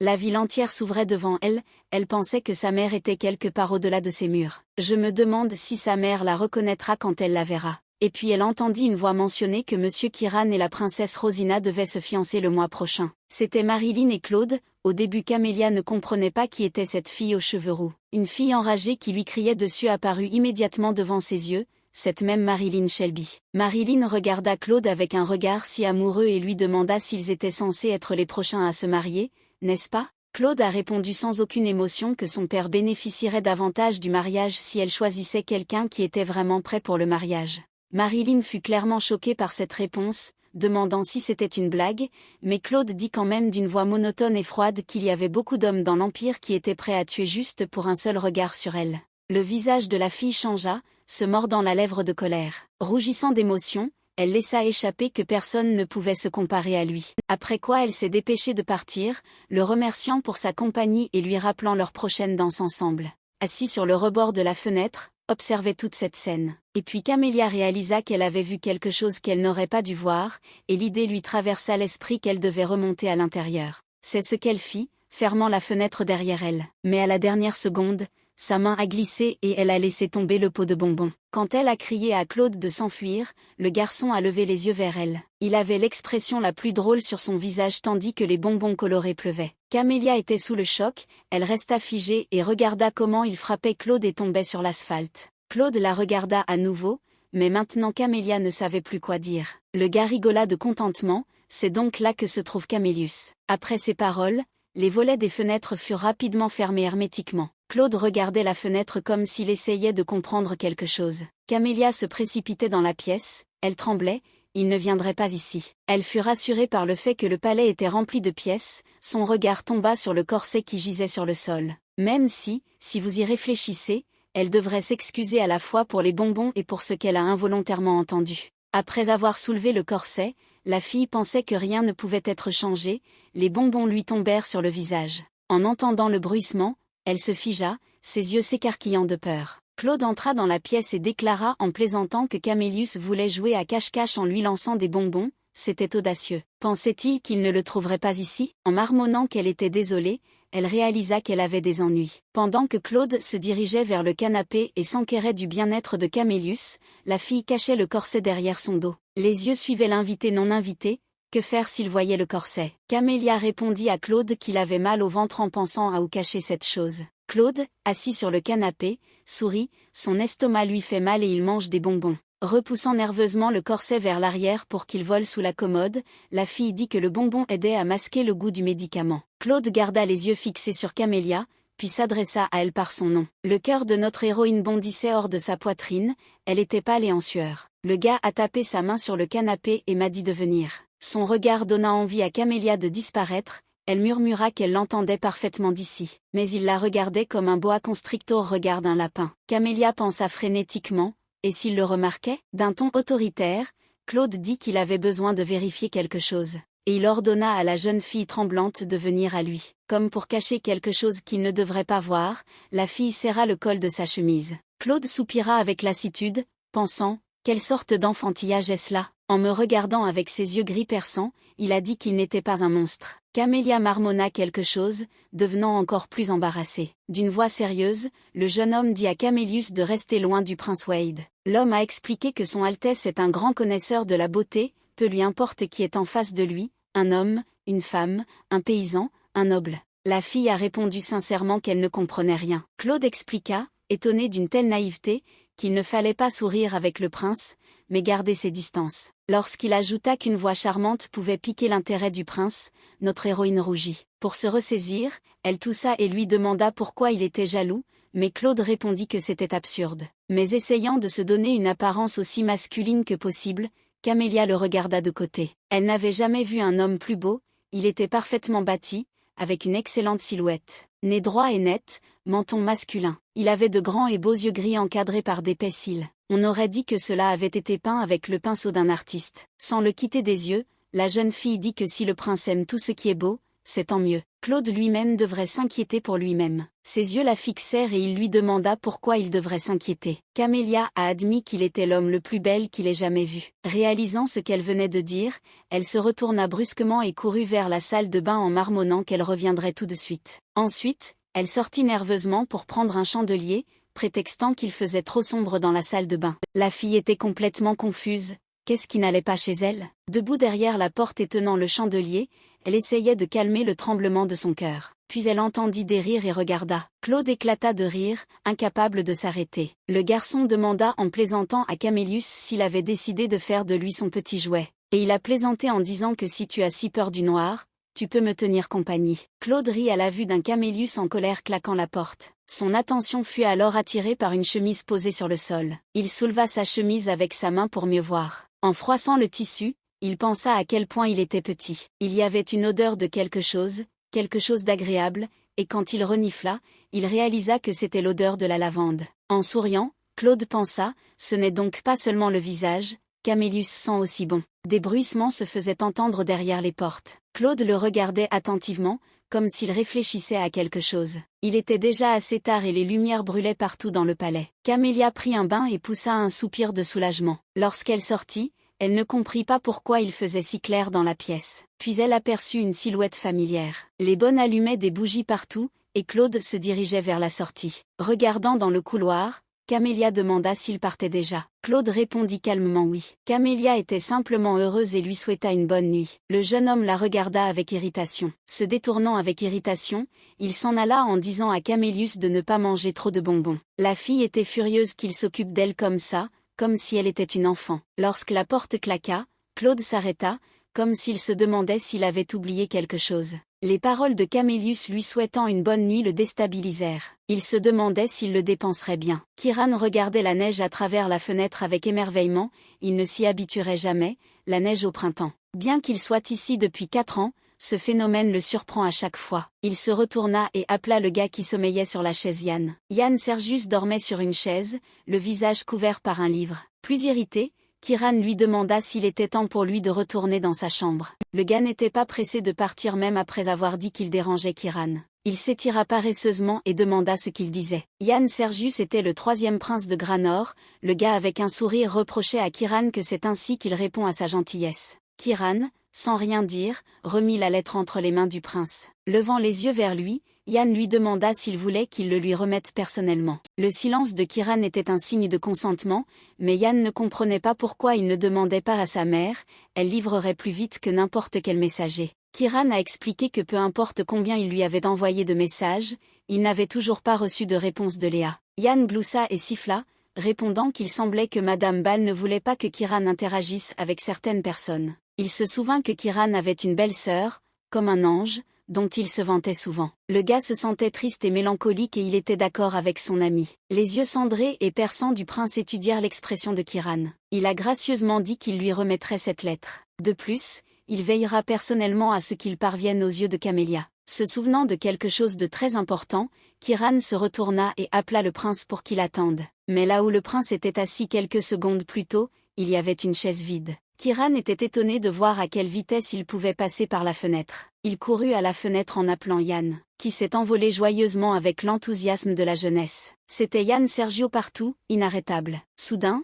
le gars s'est figé de peur lorsqu'il a entendu une voix féminine appeler son nom. Madame Ball se tenait sur le pas de la porte et enlevait son chapeau. Elle a immédiatement demandé comment son fils se sentait, et son œil perçant n'a pas manqué le fait que le prince était là. Kiran ferma rapidement la fenêtre et marmonna qu'Yann avait des affaires à régler. La femme a noté que c'était bien sûr une bonne chose que le prince l'ait apprécié. Mais elle m'a demandé de ne pas trop m'approcher de lui, car il vient d'une famille ennemie. Kiran se précipita hors de la pièce, remarquant que sa mère était apparemment fatiguée, laissa-la se reposer et il irait à la bibliothèque. Malheureusement, Anastasia a remarqué qu'il commençait à éviter sa mère de plus en plus souvent. Souriant de son charmant sourire, le jeune homme répondit que rien de tel ne se passait, il attendait le moment où il reviendrait dans l'Empire en homme digne. Anastasia se tenait là, fronçant les sourcils et pinçant les lèvres, sachant que son fils avait menti. Quelques jours plus tard, des questions importantes étaient décidées à Corsor. Camélia a demandé à Betty la permission d'aller en ville avec Fifi. Betty les regarda tous les deux avec méfiance, ils étaient venus là récemment. Camélia a dit qu'elle voulait acheter un stylo qu'elle aimait,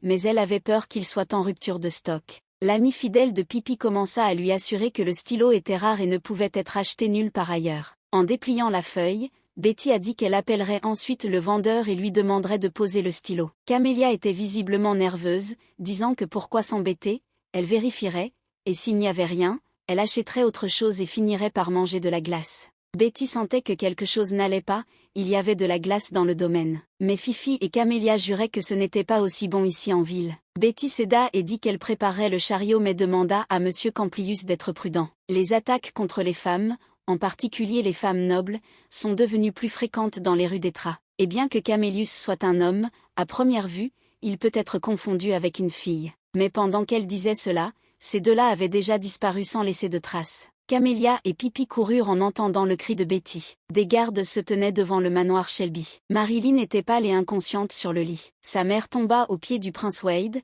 sanglotant pour qu'il punisse cette vile populace qui avait fait ça à sa fille. Wade a rapporté que l'empereur avait personnellement donné l'ordre à la garde impériale de traquer le criminel. En partant, il a promis à Madame Shelby qu'il s'en occuperait. Claude, qui n'était pas entré dans la pièce, l'attendait à la porte. Ils se regardèrent et il y eut un silence. Les gars marchaient et discutaient de la criminelle, qui était déjà une noble femme, et Claude remarqua que les femmes étaient toujours une cible facile. Ces indices indiquaient que le criminel faisait partie d'une faction révolutionnaire qui voulait mettre fin à l'Empire, et il serait rapidement appréhendé. Wade était toujours incapable d'attaquer Marilyn Shelby. Quand Claude dit qu'il serait bon que son Altesse lui tienne compagnie, il répondit avec colère que c'était le devoir de Claude et qu'il n'était pas nécessaire de l'entraîner dans ses amours. Claude se tenait déjà près de la voiture, s'inclinant devant le prince et disant qu'il se retrouverait à l'académie. Wade tremblait de colère, un jour il ne pourrait plus se retenir. La ville vivait sa propre vie, les gens se précipitaient partout. Claude observait les passants par la fenêtre de la voiture. Ici marchait une mère heureuse tenant une énorme sucette et conduisant par la main son fils tout aussi heureux qui mangeait de la barbe à papa. La vue des bonbons me rappela des souvenirs de cette soirée. Des sucettes rondes lui tombent dessus, ce que Camélius adore. Et l'expression du visage de Camélius à ce moment-là était des plus amusantes. Un sourire s'est dessiné sur mon visage, tant de bruit à cause des bonbons. Camélia et Fifi sont allées faire du shopping. Toutes rayonnantes d'émotion, bavardaient pour savoir si le monsieur avait choisi quelque chose ou s'ils allaient aller dans un autre magasin. Camélia avait l'air confuse, elle pensait voir un visage familier. Les yeux de Pipi étaient grands ouverts, cela faisait longtemps qu'elle n'avait pas fait de shopping. La fille a ri et a demandé s'il était vrai qu'ils étaient venus ici pour un stylo. Puis Camélia a admis qu'elle voulait acheter des vêtements pour elle-même, pas seulement pour le stylo. Pipi demanda pensivement pourquoi ne pas aller chez un tailleur alors, mais Camélia lui rappela sa promesse qu'elle donnerait à Pipi l'opportunité de l'habiller selon son goût.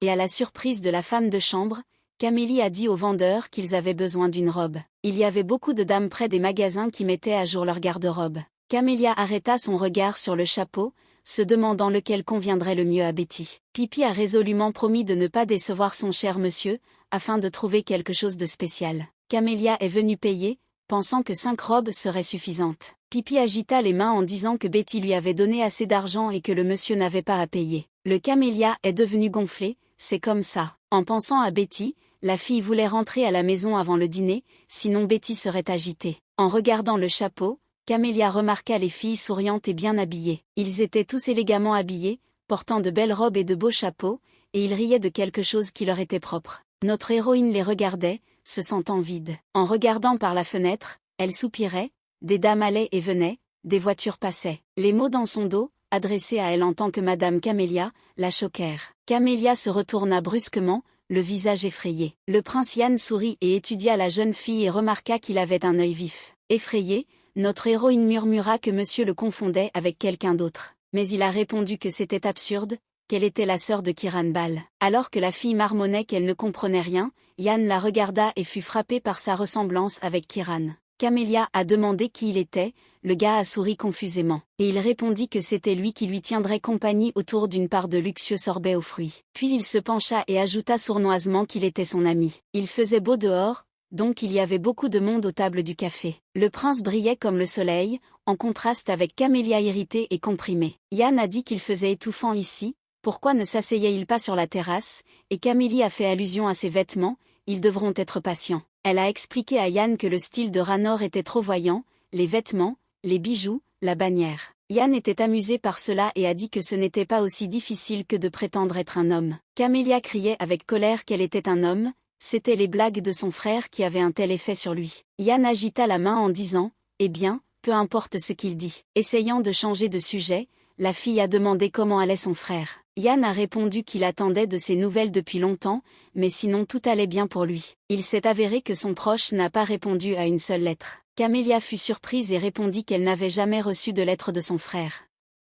Yann reconnut qu'elle ne lui avait pas été remise. Kiran écrivait à sa chère sœur chaque mois sans recevoir de réponse. C'est pourquoi Kiran s'est tourné vers lui pour obtenir de l'aide. Se penchant vers notre héroïne, Yann a continué en disant que si elle n'arrêtait pas de faire semblant, il partirait. Camélia a demandé avec insistance à ne pas être appelée ainsi, se faisant appeler Camélius. Le prince en fut ravi, l'imitant, l'appela Camélia. Juste au moment où elle était sur le point de répondre à nouveau à propos du nom, Yann a dit que Kiran reviendrait bientôt à Korsor. Et tenant l'enveloppe, il déclara que Camélia serait en mesure de remettre personnellement la réponse tant attendue à son frère. Camélia était surprise, son frère revenait. Si Kiran se rétablit et rentre chez elle, que lui arrivera-t-il? Il s'avère qu'elle reviendra dans la vie de Camélia. Le prince regarda Camélia s'affaisser, perdu dans ses pensées sur son avenir. Yann regarda Camélia et pensa qu'elle était plutôt mignonne. Incapable de se retenir, il l'appela à nouveau Camélia, ce qui fit que la jeune fille s'emballa. Le prince se pencha en arrière et apprécia sa réaction,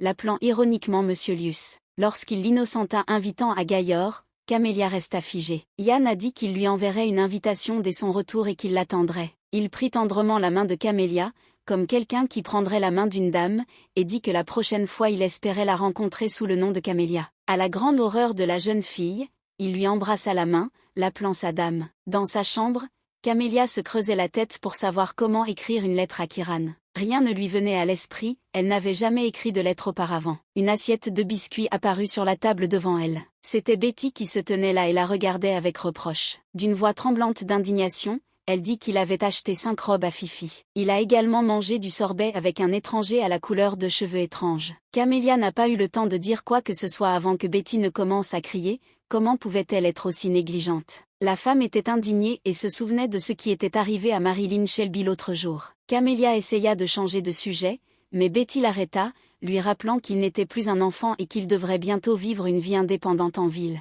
La jeune fille écoutait les enseignements en silence. Betty a ajouté à la fin qu'il fallait être prudent avec les étrangers et Camélia s'est excusée. Et concernant Fifi, elle voulait juste la remercier d'avance, car elle l'accompagnerait à la capitale. Souriant de son sourire ensoleillé, la fille a dit que Fifi n'aurait pas la vie facile en ville. Betty a encore été vaincue. En soupirant, elle dit que Monsieur Camélius sait comment s'en sortir. C'était une décision spontanée. Mais lorsqu'elle a demandé comment Madame Anastasia l'avait trouvé il y a 4 ans, la main de Betty qui versait le thé tremblait. La femme est devenue nerveuse et a demandé pourquoi le monsieur posait cette question. La fille a partagé qu'elle avait vu la capitale pour la première fois. Elle est très grande, comment la dame a-t-elle su où la chercher? Betty hésita, mais dit à contre-ségur qu'un des serviteurs avait vu Laura et que c'était un pur hasard. Camélia a essayé de demander qui était ce serviteur, mais Betty a dit que le serviteur avait été envoyé quelque part après le mariage.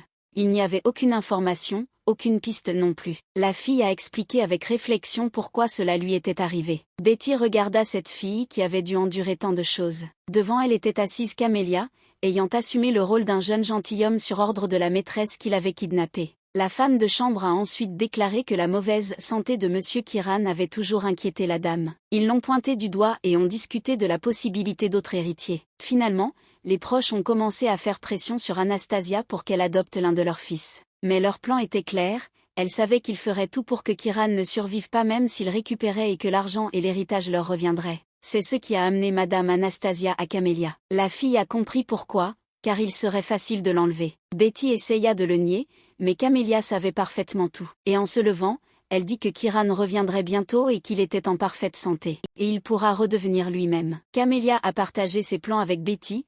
Elle partirait à la recherche de sa mère, après quoi elle a été emportée comme le vent. Pendant que Betty tournait autour d'elle à la recherche du maître, Camélia avait déjà sauté par la fenêtre et s'était retrouvée dans la cour. Comme toujours, accompagna sa fuite d'un cri. La femme a crié qu'il n'y avait pas moyen de nager, mais Camélia était déjà en train d'enlever ses chaussures. Elle aimait vraiment l'eau, comme si c'était le seul endroit où elle pouvait devenir elle-même pendant un moment. Lorsqu'elle a fait surface et a pris une inspiration, c'était comme si elle était née de nouveau. Il y avait des arbres et des fleurs qui poussaient tout autour, la nature était très belle. La fille était contente que cet endroit n'ait pas changé du tout, tout était toujours aussi merveilleux. Camélia voulait sortir d'ici. Mais en même temps, quelque chose la retenait ici. Allongée sur l'eau, elle pouvait passer des heures à réfléchir sur sa vie, réalisant qu'il était mauvais de s'attacher autant à un endroit qu'elle devrait quitter. Entendant une toux, elle se leva brusquement. Ses yeux s'écarquillèrent d'horreur et de perplexité. Un Claude souriant la regardait et une Betty confuse se tenait à côté d'elle. Claude aimait la regarder,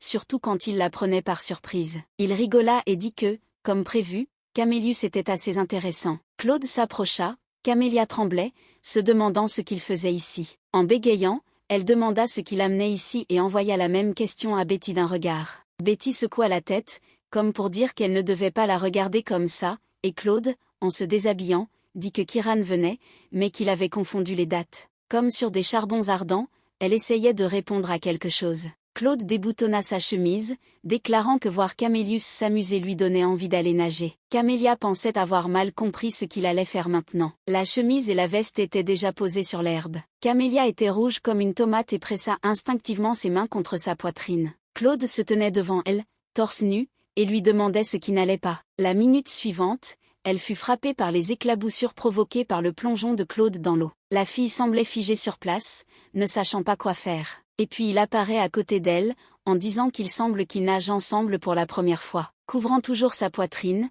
Camélia tourna la tête en quête de salut, sa chemise était toute mouillée, et si Claude voyait ce qu'il y avait en dessous. Et ayant déclaré que quelque chose n'allait pas chez lui, elle, pensant à ce qui allait arriver, plongea sous l'eau vers Claude médusé. Camélia courut sous l'eau aussi vite qu'elle le pouvait avec une seule pensée en tête, elle devait sortir d'ici. Soudain, sa main saisit fermement et puissamment la sienne. Claude était sous l'eau, rattrapant Camélia et la tenant. Le gars sourit et gloussa. La fille donna un coup de pied de toutes ses forces, retirant sa main, et l'eau commença à remplir ses poumons. De toutes ses forces, elle a bondi et est sortie en inspirant de l'air. Betty était hors d'elle, tenant la couverture dans ses mains. Debout sur le rivage, Camélia s'éclaircit la gorge et reprit ses esprits. On entendit sa voix, remarquant que le nageur de Camélius n'était pas très bon. Elle s'est retournée avec indignation et a crié, alors c'est lui qui a commencé à la tirer. Lorsque Claude lui dit en plaisantant qu'il lui donnerait une chance, elle déclara de manière démonstrative qu'elle partait. Notre héroïne tremblait de colère, il n'y avait de paix nulle part à cause de ce Claude. Betty a jeté une couverture sur elle. Alors que Camélia essayait de se réchauffer, Claude est également sorti. Il s'assit tranquillement à côté d'elle sur la couverture. Quand il l'appela pour s'asseoir à côté de lui, la jeune fille le regarda avec un regard froid et offensé. Claude a déclaré paisiblement qu'il pouvait au moins s'asseoir et se reposer. Enveloppé dans une couverture, s'est laissé tomber à côté de lui. En la voyant serrer la couverture autour d'elle, le gars a remarqué pourquoi s'envelopper comme ça, il ne faisait pas froid aujourd'hui. J'ai dû mentir en disant qu'il était sensible au froid, un fait qui a vraiment surpris Claude, qui avait déjà chaud. Il se coucha sur le dos, faisant remarquer au Camélius qu'il était en effet étrange. La fille a dit qu'elle irait s'il voulait faire une sieste, mais Claude lui a demandé de rester. Il ne put s'empêcher de taquiner Camélia en lui disant qu'elle pouvait jouer avec lui, faisant une fois de plus perdre son sang-froid à la fille. Notre héroïne a crié qu'il n'était pas un enfant, il avait déjà 16 ans, cela a tellement amusé Claude, il a dit qu'il connaissait parfaitement son âge. Il a déjà 16 ans. Après quoi il demanda sérieusement à Camélia ce qu'il allait faire quand Kiran reviendrait. Les règles de la noblesse sont simples, le premier héritier reçoit tout, les autres ne reçoivent rien. Claude a également rappelé que lorsque Camélius aura terminé l'académie, il sera trop tard pour chercher du travail. La jeune fille nota avec irritation que cela ne devait pas inquiéter Claude, mais le gars proposa de rejoindre la maison Iar en tant que majordome, une personne importante dans l'équipe de direction du tribunal. Quand Claude ajouta qu'il pouvait prendre soin de lui, Camélia le regarda avec surprise. La fille pensait qu'elle était majordome, Claude lui proposait de l'aider, elle pensait qu'il la détestait. Elle a répondu évasivement qu'elle avait déjà quelque chose en tête. « Je n'ai pas encore décidé, mais je n'ai pas l'intention de travailler comme majordome. » Claude, se levant, fut surpris et répondit qu'il serait difficile à Camélius de trouver du travail dans de telles conditions. Et Camélia répondit qu'il ne se souciait pas de l'argent. « Il est beaucoup plus important de faire ce que vous voulez vraiment. » Il y eut un bref silence, après quoi Claude se tourna vers Camélius. Il dit qu'il avait arrêté de dire des bêtises et qu'il devait le réveiller dans 1 heure, et non les domestiques. Après cela, le gars s'est tourné sur le côté, mettant sa main sous sa tête. Il a dit qu'il était arrivé ici à cheval, donc il avait besoin de dormir, et Camélia s'est sentie offensée, il ne la prend jamais au sérieux. Claude semblait lire dans ses pensées, souriant sournoisement et lui proposant de s'allonger avec lui. Camélia le regarda avec colère, se retenant à peine. Claude s'était déjà endormi, et Camélia était de nouveau perdue dans ses pensées, elle devait l'admettre, même si elle était destinée à quitter cet endroit. De merveilleux souvenirs sont apparus, qu'il serait tout simplement impossible d'oublier. Elle admirait Claude endormi, mais lorsqu'elle reprit ses esprits, elle se rendit compte qu'elle n'avait aucune idée de ce qui se passait dans sa tête. Le gars était si beau qu'elle ne pouvait s'empêcher de passer tendrement sa main dans ses cheveux. Il se souciait énormément d'elle, et parfois, elle avait l'impression qu'il la détestait. Il était déjà tard, les lumières étaient allumées dans le lotissement. Camélia dormait profondément et pendant son sommeil, quelqu'un l'appela en l'appelant « Monsieur ». Aux paroles de Monsieur Lius, la fille sursauta,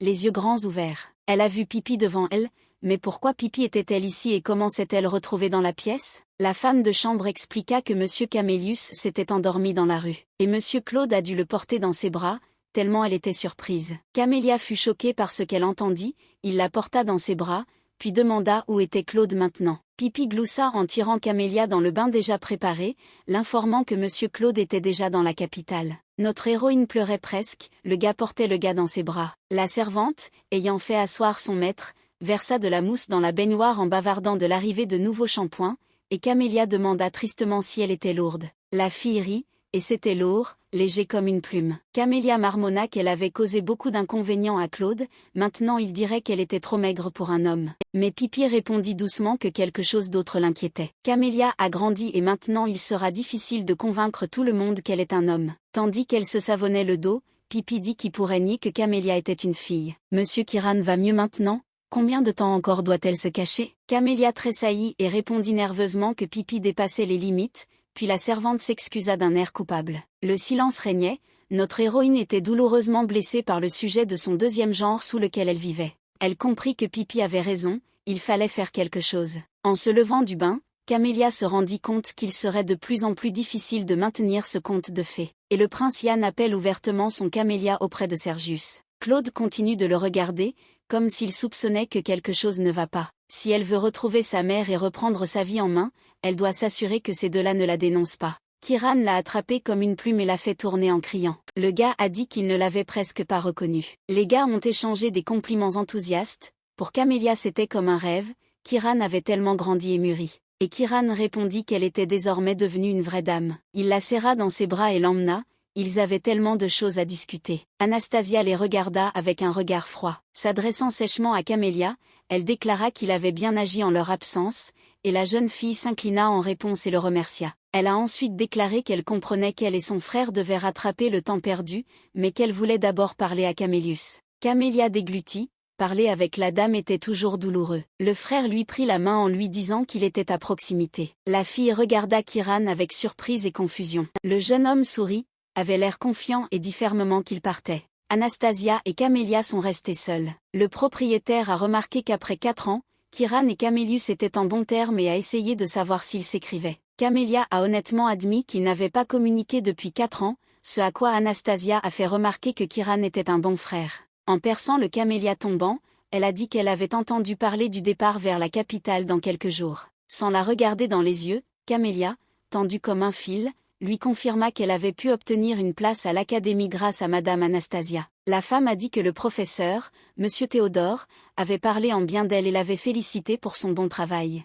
Il est enfin digne d'être le frère de Kiran. Mais l'atmosphère était oppressante, la femme voulait clairement poursuivre le dialogue sur un autre sujet. Toujours froide et distante, elle lui demanda s'il était possible qu'il veuille retrouver sa mère. Le regard de Camélia devint déterminé, une étincelle s'alluma dans ses yeux. Anastasia a demandé de lui donner une réponse. Ce n'était pas facile de répondre, mais la fille rassembla son courage. Et contre toute attente, elle répondit qu'elle retrouverait sa mère quoi qu'il arrive. Cela fit sourire Anastasia d'un air venimeux. Elle remarqua que Camélia ne voyait pas encore tout clairement, mais elle était déjà entrée dans la haute société. Tous les nobles la connaissent sous le nom de Camélius, même la princesse Rosina la mentionne dans ses lettres. Comme pour se moquer de la fille, elle ajouta avec un sourire diabolique que Camélia pensait simplement apparaître sous les traits d'une fille et que personne ne le remarquerait. Sous ce regard, Camélia rétrécit, et Madame Ball la prévint. Son rôle est de vivre tranquillement dans l'ombre, comme elle le lui a dit un jour. La fille était choquée et semblait clouée au canapé. Anastasia a dit qu'il y avait un moyen de la retrouver,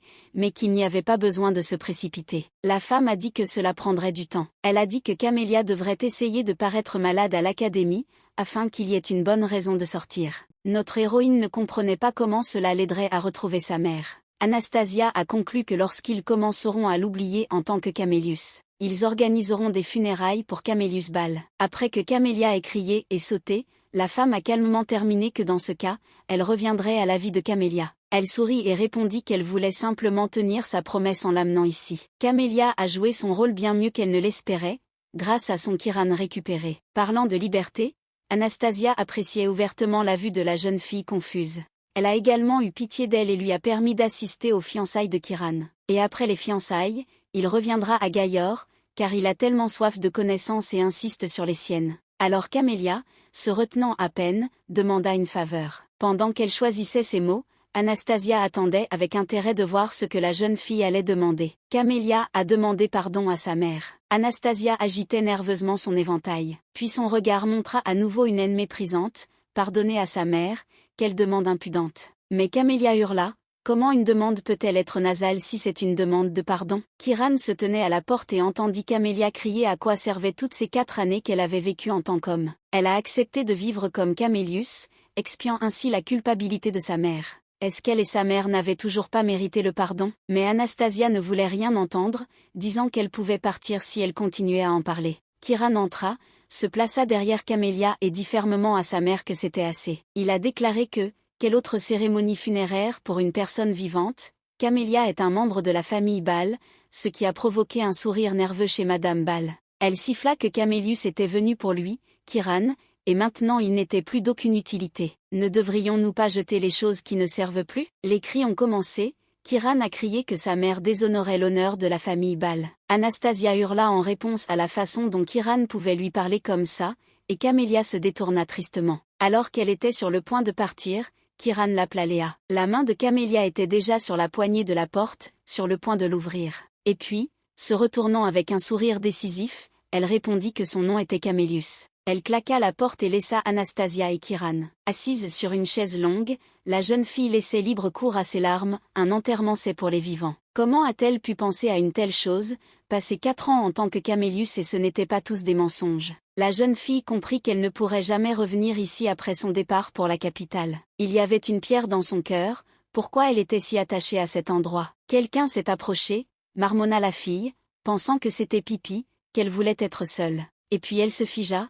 Une voix familière nota ironiquement qu'elle n'était toujours pas une fille. Ce charmant sourire Diane et ses mots disant qu'il était heureux de revoir Camélia. En se retournant, notre héroïne s'est figée en regardant son visage rieur. Maintenant, ses yeux cendrés la regardaient avec tendresse et condescendance, comme un adulte regarde un enfant. Un banquet a été organisé au palais impérial en l'honneur du rétablissement de Marilyn. La jeune fille, vêtue d'une charmante robe aérienne, décorée de fleurs exquises, reçut des exclamations joyeuses indiquant qu'elle était rétablie. Marilyn répondit modestement à la princesse qui s'approchait d'elle que tout cela était grâce aux prières de son Altesse. Rosina répondit qu'elle avait encore besoin de se reposer davantage. Une Marilyn heureuse n'a pas eu le temps de répondre aux compliments et à la joie de tout le monde de la voir. La fille se figea, comme si elle sentait qu'il manquait quelqu'un. Remarquant Claude avec le prince Wayne, la fille dit joyeusement qu'elle était si heureuse de les voir. Tout son regard était fixé sur Claude. En lui saisissant le bras, Elle commença à dire qu'elle l'avait entendu lui rendre visite alors qu'elle était inconsciente,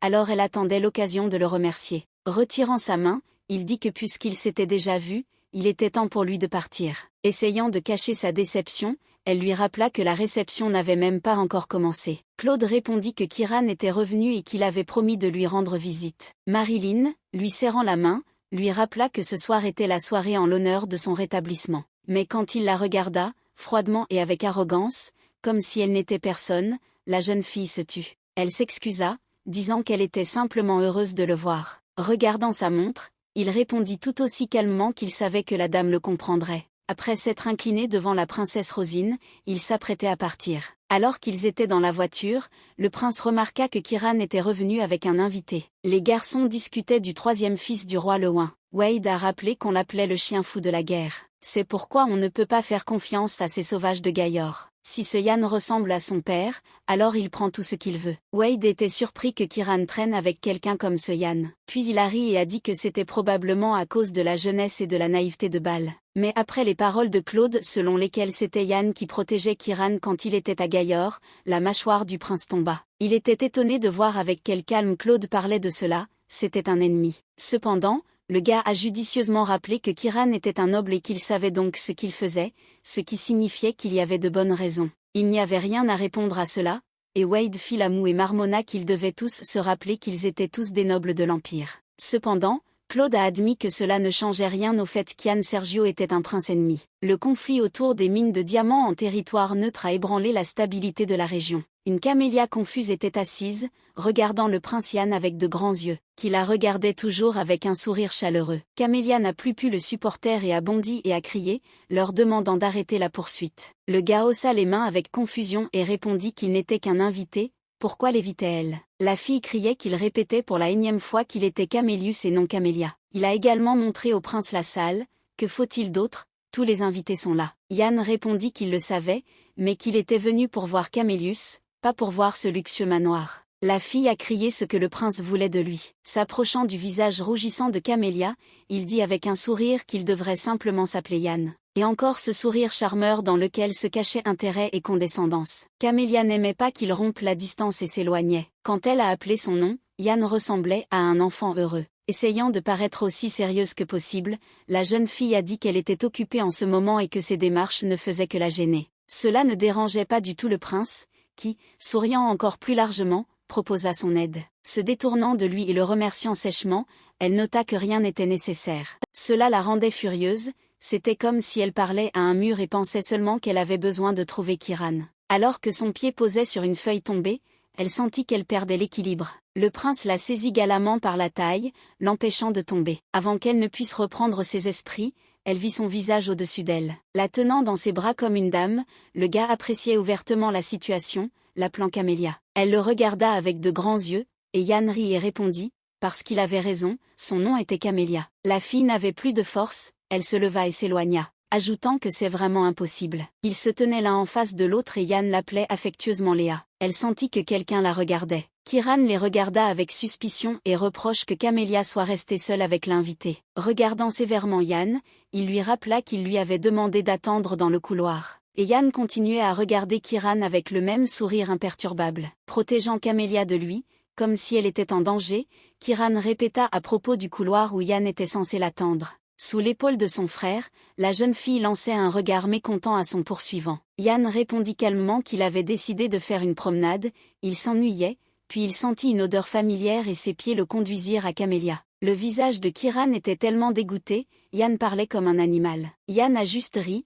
et alors, mais Camélia lui a fait visiter le domaine. Ne voulant plus écouter cela, Kieran se retourna et déclara qu'il était temps de rentrer, les invités arriveraient d'un instant à l'autre. Lorsque le prince est parti, Camélia a demandé à son frère s'il voulait parler du prince. Regardant tendrement sa sœur, il répondit qu'elle avait déjà rencontré Sergio une fois. Kieran lui a demandé si Yann la dérangeait, et elle a été choquée par l'idée même de la déranger. Regardant le prince de côté, la jeune fille répondit que pas du tout et essaya de trouver les mots justes. Puis, souriant innocemment, elle laissa échapper que le prince l'avait simplement invité à boire un sorbet. Cela fit rougir Yann, ne s'attendant pas à une telle réaction de sa part. Kieran soupira et dit, « Eh bien, si c'est le cas. » Camélia a rappelé à son frère la présence des invités. Son Altesse le prince Wade et le duc Claude sont arrivés. S'étirant sur le canapé, Wade déclara rêveusement que Claude et Kiran devraient s'occuper du prince, et qu'il regarderait les étoiles avec son bien-aimé Camélius. Claude dit un non catégorique, le prince devait rester ici pour régler des questions politiques. Wade a ri en disant que le duc avait peur pour Camélius. Claude ne niait pas qu'on pouvait tout attendre du prince, et lui, regardant Claude avec curiosité, remarqua qu'il s'occupait de Camélius comme d'un jeune frère. Répondant froidement, Claude dit que ses pensées étaient inchangées, simplement. Après une courte pause, il se souvint de Camélius et ajouta qu'il était un peu drôle et que le regarder remontait le moral. Wade a ouvertement taquiné son interlocuteur, l'ambiance est remontée et c'est tout. Claude a déclaré qu'il y a quelques jours, on lui avait proposé un poste de direction à la maison Yar, mais il a refusé. Le prince supposa que cela avait offensé Claude et il avait décidé d'embêter Camélius avec des humiliations jusqu'à ce qu'il en ait assez, mais le duc répondit que c'était tout le contraire. Claude a ouvertement déclaré qu'il désirait désormais encore plus Camélius. Ils ont discuté de notre héroïne, qualifiant Camélius d'œuvre d'art sur laquelle Madame Anastasia avait travaillé si dur. C'est un talent unique parmi toute cette noblesse pourrie. Les gars n'ont pas remarqué comment la porte s'est légèrement ouverte et ont continué à dire que Camélius n'était pas comme ces cochons qui se cachaient derrière les titres de leur père, et que lui-même ne valait rien. Claude voulait ajouter autre chose, mais il se rendit compte que lui et le prince n'étaient plus seuls dans la pièce. Kiran et Camélia se tenaient à la porte. Les derniers mots de Claude lui furent adressés lorsqu'il déclara qu'il voulait le faire sien. Le prince Wade tendit la main et se présenta. Yann lui serra la main en retour et se présenta également. Claude fit de même, représentant la maison d'Yar au nord. Yann a précisé que Claude était le dirigeant de Del Casa, ce à quoi le duc a répondu que pas encore, son père était en parfaite santé. Yann s'est moqué de Sergius, eh bien, quelle différence cela fait-il, ce sera toujours le sien de toute façon. Camélia regardait la tension monter entre les hommes. Wade s'inclina et tourna l'attention vers lui. Il accueillit le prince dans l'Empire et le remercia d'avoir pris soin de son ami Kiran à Gayor. Camélia se sentait mal à l'aise. Pourquoi cela lui arrive-t-il à nouveau? Lorsque Wade a suggéré d'emménager dans une autre pièce et de mieux se connaître, la fille a soupiré de soulagement. Camélia attendait Madame Anastasia avec impatience comme jamais auparavant. Claude a montré au prince Yann où aller. Mais ensuite Yann a ri et a dit à Claude et Wayne d'y aller seuls pour l'instant. Et lui et Camélius doivent terminer la conversation. Kiran se frappa le front devant l'insouciance d'Yann. Claude fronça les sourcils de mécontentement et remarqua que son Altesse l'attendait. Camélia a murmuré à Yann, « Il a raison, ce n'est pas le moment. » La regardant avec une certaine surprise, Yann dit une autre fois. Camélia a fermement déclaré qu'il était désormais beaucoup plus important de négocier avec le prince. Yann la regarda avec un sérieux inhabituel. Les autres commencèrent à quitter la pièce, seul Yann se tenait toujours devant Camélia. Camélia regarda le prince d'un air suppliant. Yann répondit sérieusement que Camélius avait tort. En la regardant dans les yeux, Wade déclara qu'elle était plus importante pour lui. Claude resta sous le choc et écouta Yann demander à Camélius pourquoi il pleurait. Il a demandé à tout lui raconter, ce qui a provoqué cela. Camélia regarda le prince. Que pouvait-elle lui répondre maintenant? Claude avait une expression sur son visage qui disait qu'il était sur le point d'étrangler Yann sur place. Yann n'allait pas partir avant d'avoir reçu une réponse de Camélia. Kiran intervint fermement et résolument, repoussant Camélia sur le côté. Le gars n'aimait pas que l'invité enfreigne toutes les règles de l'étiquette et harcèle sa sœur. Yann leva les mains paisiblement, il taquinait juste Camélius. Avec la permission de l'autre, Claude se retourna brusquement et quitta la pièce. Du coin de l'œil,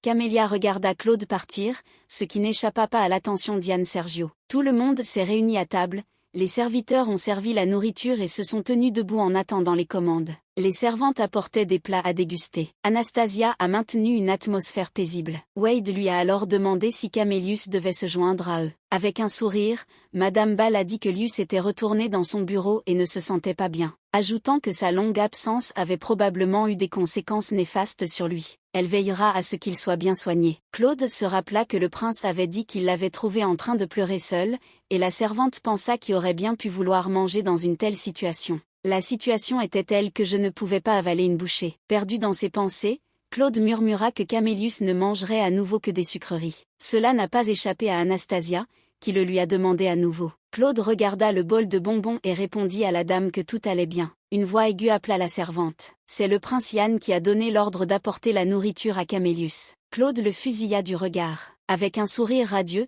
Yann m'a également demandé de lui faire comprendre que refuser de manger est nocif pour la santé. Wade fut amusé par cela et laissa échapper un petit rire. Alors qu'Yann continuait à manger, il remarqua que la santé de Camélius se détériorait. Et à la grande horreur d'Anastasia, il continuait à penser que dans ce cas, il pourrait toujours l'emmener avec lui à Gaillor. Kiran les a remerciés pour leur sollicitude et a souligné que si quelque chose arrivait, ils en tiendraient compte. Yann a répondu qu'il serait très reconnaissant. Kiran s'assit et pensa à sa sœur. Cet endroit n'est pas adapté à une fille aussi sans défense. Gaillor ressemble à un conte de fées comparé à cette fosse au lion. Yann exprima ses pensées à haute voix, déclarant que cet endroit n'était pas adapté à Camélius. Il a demandé à Monsieur Claude ce qu'il en pensait. Yann voulait clairement engager le dialogue avec ce duc réservé. En riant, le prince précisa qu'il parlait du chevreuil que Monsieur Claude venait de manger. À Gaillor, c'est un mets délicat, devant lequel Claude s'essuie la bouche avec une serviette et s'excuse. Regardant attentivement le prince,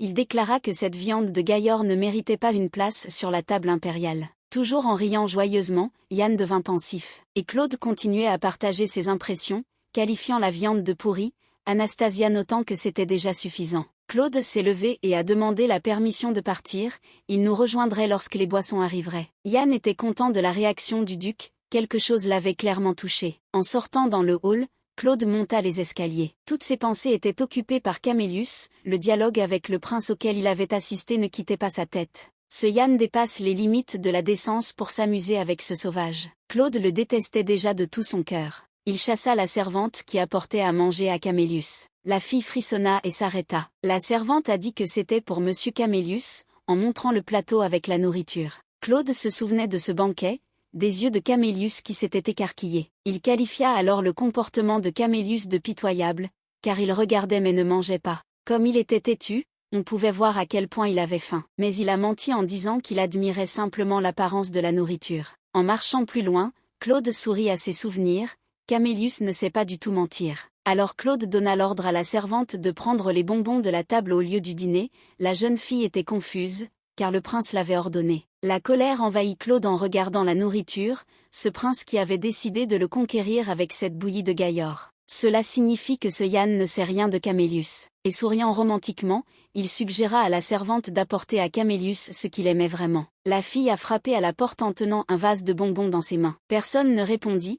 Alors la servante répéta et demanda la permission d'entrer. Claude fronça les sourcils, personne ne répondit, ce qui signifiait qu'il n'était pas dans la pièce. Le soir, les serviteurs dressèrent la table pour Camélius, décidant de lui organiser une fête. L'une des filles a tiré Camélia par la main et lui a dit qu'elles avaient décidé d'organiser une fête d'adieu pour lui, qui sait quand elles se reverront. Camélia ne s'attendait pas à cela, les serviteurs ont sincèrement dit que tout le monde lui manquerait. Chaque jour de sa vie dans cette maison était un enfer, depuis quand était-elle devenue si importante pour ces gens? Les larmes montèrent aux yeux de Camélia alors qu'elle remerciait tout le monde, et les filles leur demandèrent de ne pas l'oublier lorsqu'il irait à la capitale. Elle voit un visage si familier de Betty. Camélia s'avança joyeusement vers cette femme aimable, qui avait une telle mélancolie sur son visage. La serrant doucement dans ses bras, Camélia remercia sincèrement Betty pour tout. La femme fondit en larmes, car elle s'était tellement attachée à Camélia au cours de ces 4 années. Camélia a fait promettre à Betty qu'elle prendrait soin d'elle-même. Betty rapporta comme d'habitude que Pipi avait déjà été instruite de ses devoirs. Et c'est parti, Betty a énuméré une série d'instructions, de ne pas communiquer avec des inconnus, de ne pas traîner la nuit, tous les gens sont différents, on ne peut pas faire confiance à tout le monde. Quand Camélia a promis de se souvenir de tout, la femme lui a dit de la retrouver, sa mère. La jeune fille, rayonnante de bonheur, fit une promesse. C'était une merveilleuse soirée d'adieu dans la cour. Mais notre héroïne est devenue très triste, c'est probablement la dernière fois qu'elle les voit tous. Soudain, le Camélia regarda devant lui avec des yeux surpris. Devant elle se tenait la même servante envoyée par le prince. Elle posa silencieusement le vase de bonbons et partit. Et Camélia vit aussi la silhouette de Claude devant elle, c'était lui qui lui envoyait des bonbons. Camélia regarda le gars partir. Ayant saisi le vase, elle ne cessa d'être émerveillée par lui. Quand j'étais plus jeune, je le considérais comme un noble arrogant. Il n'y avait pas un seul mot pour décrire Claude de Ichard. C'est le genre de personne qui vous rend nerveux par peur d'être ridiculisé. Mais aussi quelqu'un qui aime parfois plaisanter et faire l'idiot. Et c'est aussi lui qui sent la lavande. Cette personne fait preuve de gentillesse quand on s'y attend le moins. Camélia avala les bonbons, profitant des souvenirs. Mais que sait-il d'elle? Elle n'est plus une petite enfant qui aime les sucreries. Mais Claude de Ichard ne la quittait toujours pas de l'esprit. Le matin est arrivé et il était temps pour Camélia d'aller en ville. Kieran a essayé de se retenir, mais il était évident qu'il avait passé une nuit difficile. Lorsque Camélia demanda où était sa mère, il lui fit gentiment remarquer qu'elle ne se sentait pas bien et qu'il n'était pas nécessaire de lui dire au revoir. Alors ne le prenez pas à cœur. Kieran serra alors tendrement Camélia dans ses bras. C'était triste de se séparer à nouveau, et ils restèrent là, ne sachant pas quoi dire. Alors Kian apparaissait en criant joyeusement que Camélius était un scélérat, il lui devait un message d'adieu. Mais il a été complètement ignoré.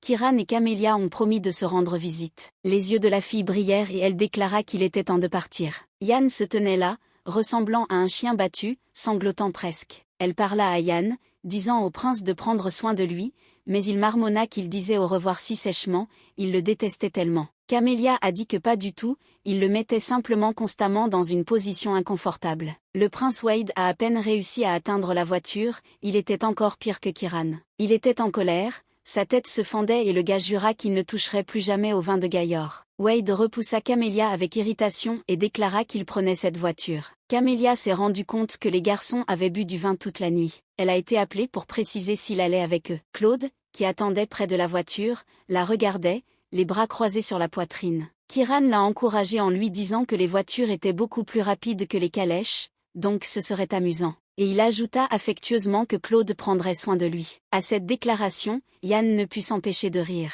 remarquant que Claude n'est pas celui dont il faut s'inquiéter en premier. Camélia fut offensée par cela et se dirigea vers la voiture. Mais la main tenace d'Yann l'arrêta. Se penchant vers son oreille, il dit que tous les hommes sont des animaux. Et il ajouta d'un ton menaçant qu'elle devrait être prudente. Par peur et par surprise, la jeune fille s'est dépêchée de partir plus vite. Claude était déjà insatisfait de cet adieu sans fin. Il s'écarta pour la laisser passer. Camélia s'est excusée, mais Claude a répondu qu'ils étaient en retard non pas à cause de lui, mais parce que son Altesse s'était saoulée avec cette merde de Gaillor. Après qu'un silence se soit installé, Claude jeta un coup d'œil à Camélia, lui demandant s'il avait fini de lui dire au revoir. Le cœur de Camélia était lourd et triste lorsqu'elle a quitté son lieu natal. Là se tenaient les visages des servantes qui lui étaient chères, chère Betty. Alors Camélia répondit à Claude que oui. Camélia regardait le paysage défiler à travers la fenêtre alors qu'il conduisait rapidement. Soudain, la voiture a freiné brusquement et elle a été projetée en avant. Le bras puissant de Claude l'a empêché de heurter le siège avant. Comme s'il était une petite fille,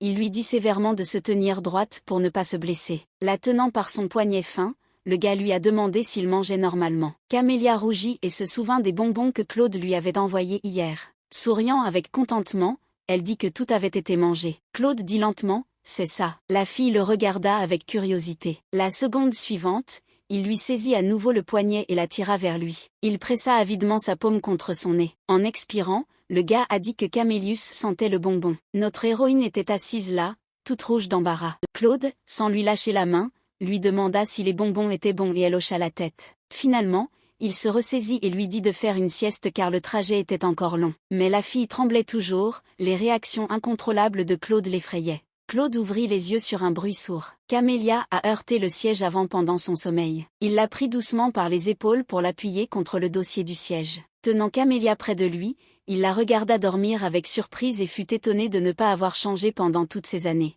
On dit que les choses qui nécessitent beaucoup de soins ne changent jamais. Le gars a regardé chaque trait du visage de Camélia. Elle ne s'est pas réveillée et a appuyé sa tête contre lui. Claude la regarda attentivement. Finalement, il comprit ce qui le dérangeait, cette odeur. Il s'approcha du visage de Camélia et inspira. Le cœur de Claude se mit à battre plus vite, il trouvait cette odeur trop douce pour un homme. Tout chez Camélius est antiviral. Son regard tomba sur le sol, où gisait la broche tombée de Camélius. Il l'a ramassée en pensant qu'il devenait fou. Pourquoi son cœur bat-il autant quand il regarde ce garçon? Il essaya de se ressaisir, mais sans s'en rendre compte, il se pencha de plus en plus près du visage de Camélia. Prenant son visage entre ses mains, il le souleva légèrement et ses lèvres s'entr'ouvrirent. En voyant tout au diable, Claude se pencha pour embrasser le visage de Camélius. Lorsqu'ils sont arrivés et que la fille est sortie de la voiture, elle a senti une bosse sur son front, se demandant où elle avait pu se cogner la tête. Puis elle toucha ses lèvres qui, pour une raison quelconque, étaient humides. Elle espérait vraiment qu'elle n'avait pas bavé pendant son sommeil. Claude a inspecté la maison où Camélia vivrait. En y regardant de plus près, il demanda pourquoi il ne voulait pas vivre dans un dortoir. La fille regarda autour d'elle dans sa maison et répondit que son père insistait, qu'il était très inquiet pour lui, qu'il ne pourrait pas s'habituer à l'auberge. Pendant qu'elle parlait, son regard examinait avec admiration les fenêtres, les fleurs, les balcons, tout était si beau et confortable. Claude a noté qu'on lui donnerait la plus grande chambre, mais Camélia a noté qu'elle était une personne fermée. Cela amusa Claude et il rigola. Puis, sans cacher son sarcasme, il a rappelé comment se comportait Camélius avec une personne qu'il venait de rencontrer, ou encore que la timidité ne touche pas seulement les étrangers. Puis elle comprit que Claude faisait allusion au prince Yann, mais elle ne comprenait pas où il voulait en venir. Elle exigea une réponse, le regardant comme s'il osait faire allusion à quoi que ce soit. Puis la fille a explosé et a crié ce qu'il voulait dire à propos du prince Yann. Lorsqu'ils entrèrent dans la maison, les servantes étaient en train de faire le ménage. Claude demanda s'il y avait une maison du marquis de Bâle dans la ville et pourquoi il ne s'y arrêtait pas. Quand Camélia a répondu que la maison serait trop grande pour lui, Claude a taquiné en disant que c'était la seule raison. Est-ce vraiment juste parce que la maison est grande? Camélia faisait la moue, comme il la rendait parfois folle. Montrant qu'il ne la croyait pas vraiment, Claude commença à monter les escaliers. Notre héroïne marchait en colère, veut-elle se quereller maintenant? Claude se tenait dans la chambre de Camélia, regardant par la fenêtre et demandant si Camélius voulait vivre dans cette pièce. Camélia oublia tous ses griefs et contempla la vue magnifique sur la ville. Il n'y a rien à Corsor à part des forêts et des arbres. Claude conseille de profiter de la vue maintenant, car la ville devient bruyante la nuit. Alors Claude se plaignit que le marquis ait laissé Camélius vivre seul ici. À quoi pensait-il?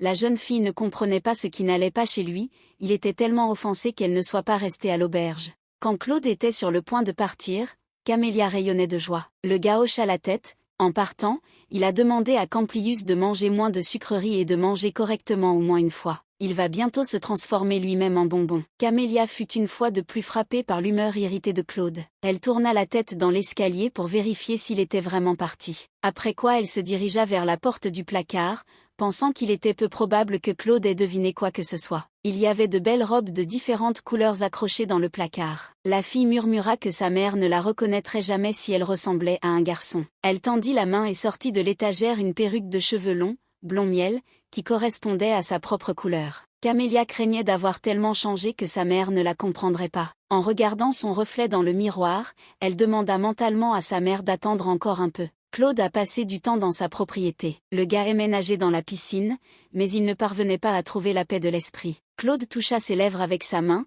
les pensées grouillant dans sa tête sur ce qui lui arrivait, pourquoi il était attiré par Camélius. Il était si près de lui, ses lèvres touchant les lèvres de ce garçon, son cœur battait comme un fou. Et malgré son bon sens, il l'embrassa. Il y avait une lutte interne, l'esprit criait ce qu'il faisait. Il a ensuite soutenu le Camélius endormi car la voiture rebondissait souvent sur les bosses. Le conducteur s'est plaint que la route était dans un état déplorable. Claude s'est senti très gêné lorsqu'il a regardé le monsieur et lui a demandé si tout allait bien. Juste au moment où il touchait les lèvres de Camélius, Claude fit un brusque bond en arrière, sa tête bourdonnait, il devint tout rouge, et murmura brusquement pour que le témoin surveille la route. Le gars serra les dents aussi fort qu'il le pouvait, se demandant ce qui lui arrivait. Il frappa de toutes ses forces et jura. Il se sentit honteux de lui-même, réalisant qu'il était attiré par un homme. Essayant de se ressaisir, Claude tourna toute sa colère contre Camélius et contre ses origines. Debout près de la fenêtre, il pensait que Camélius non seulement ne ressemblait pas à un homme, mais qu'il s'était également installé dans un endroit plus adapté aux filles.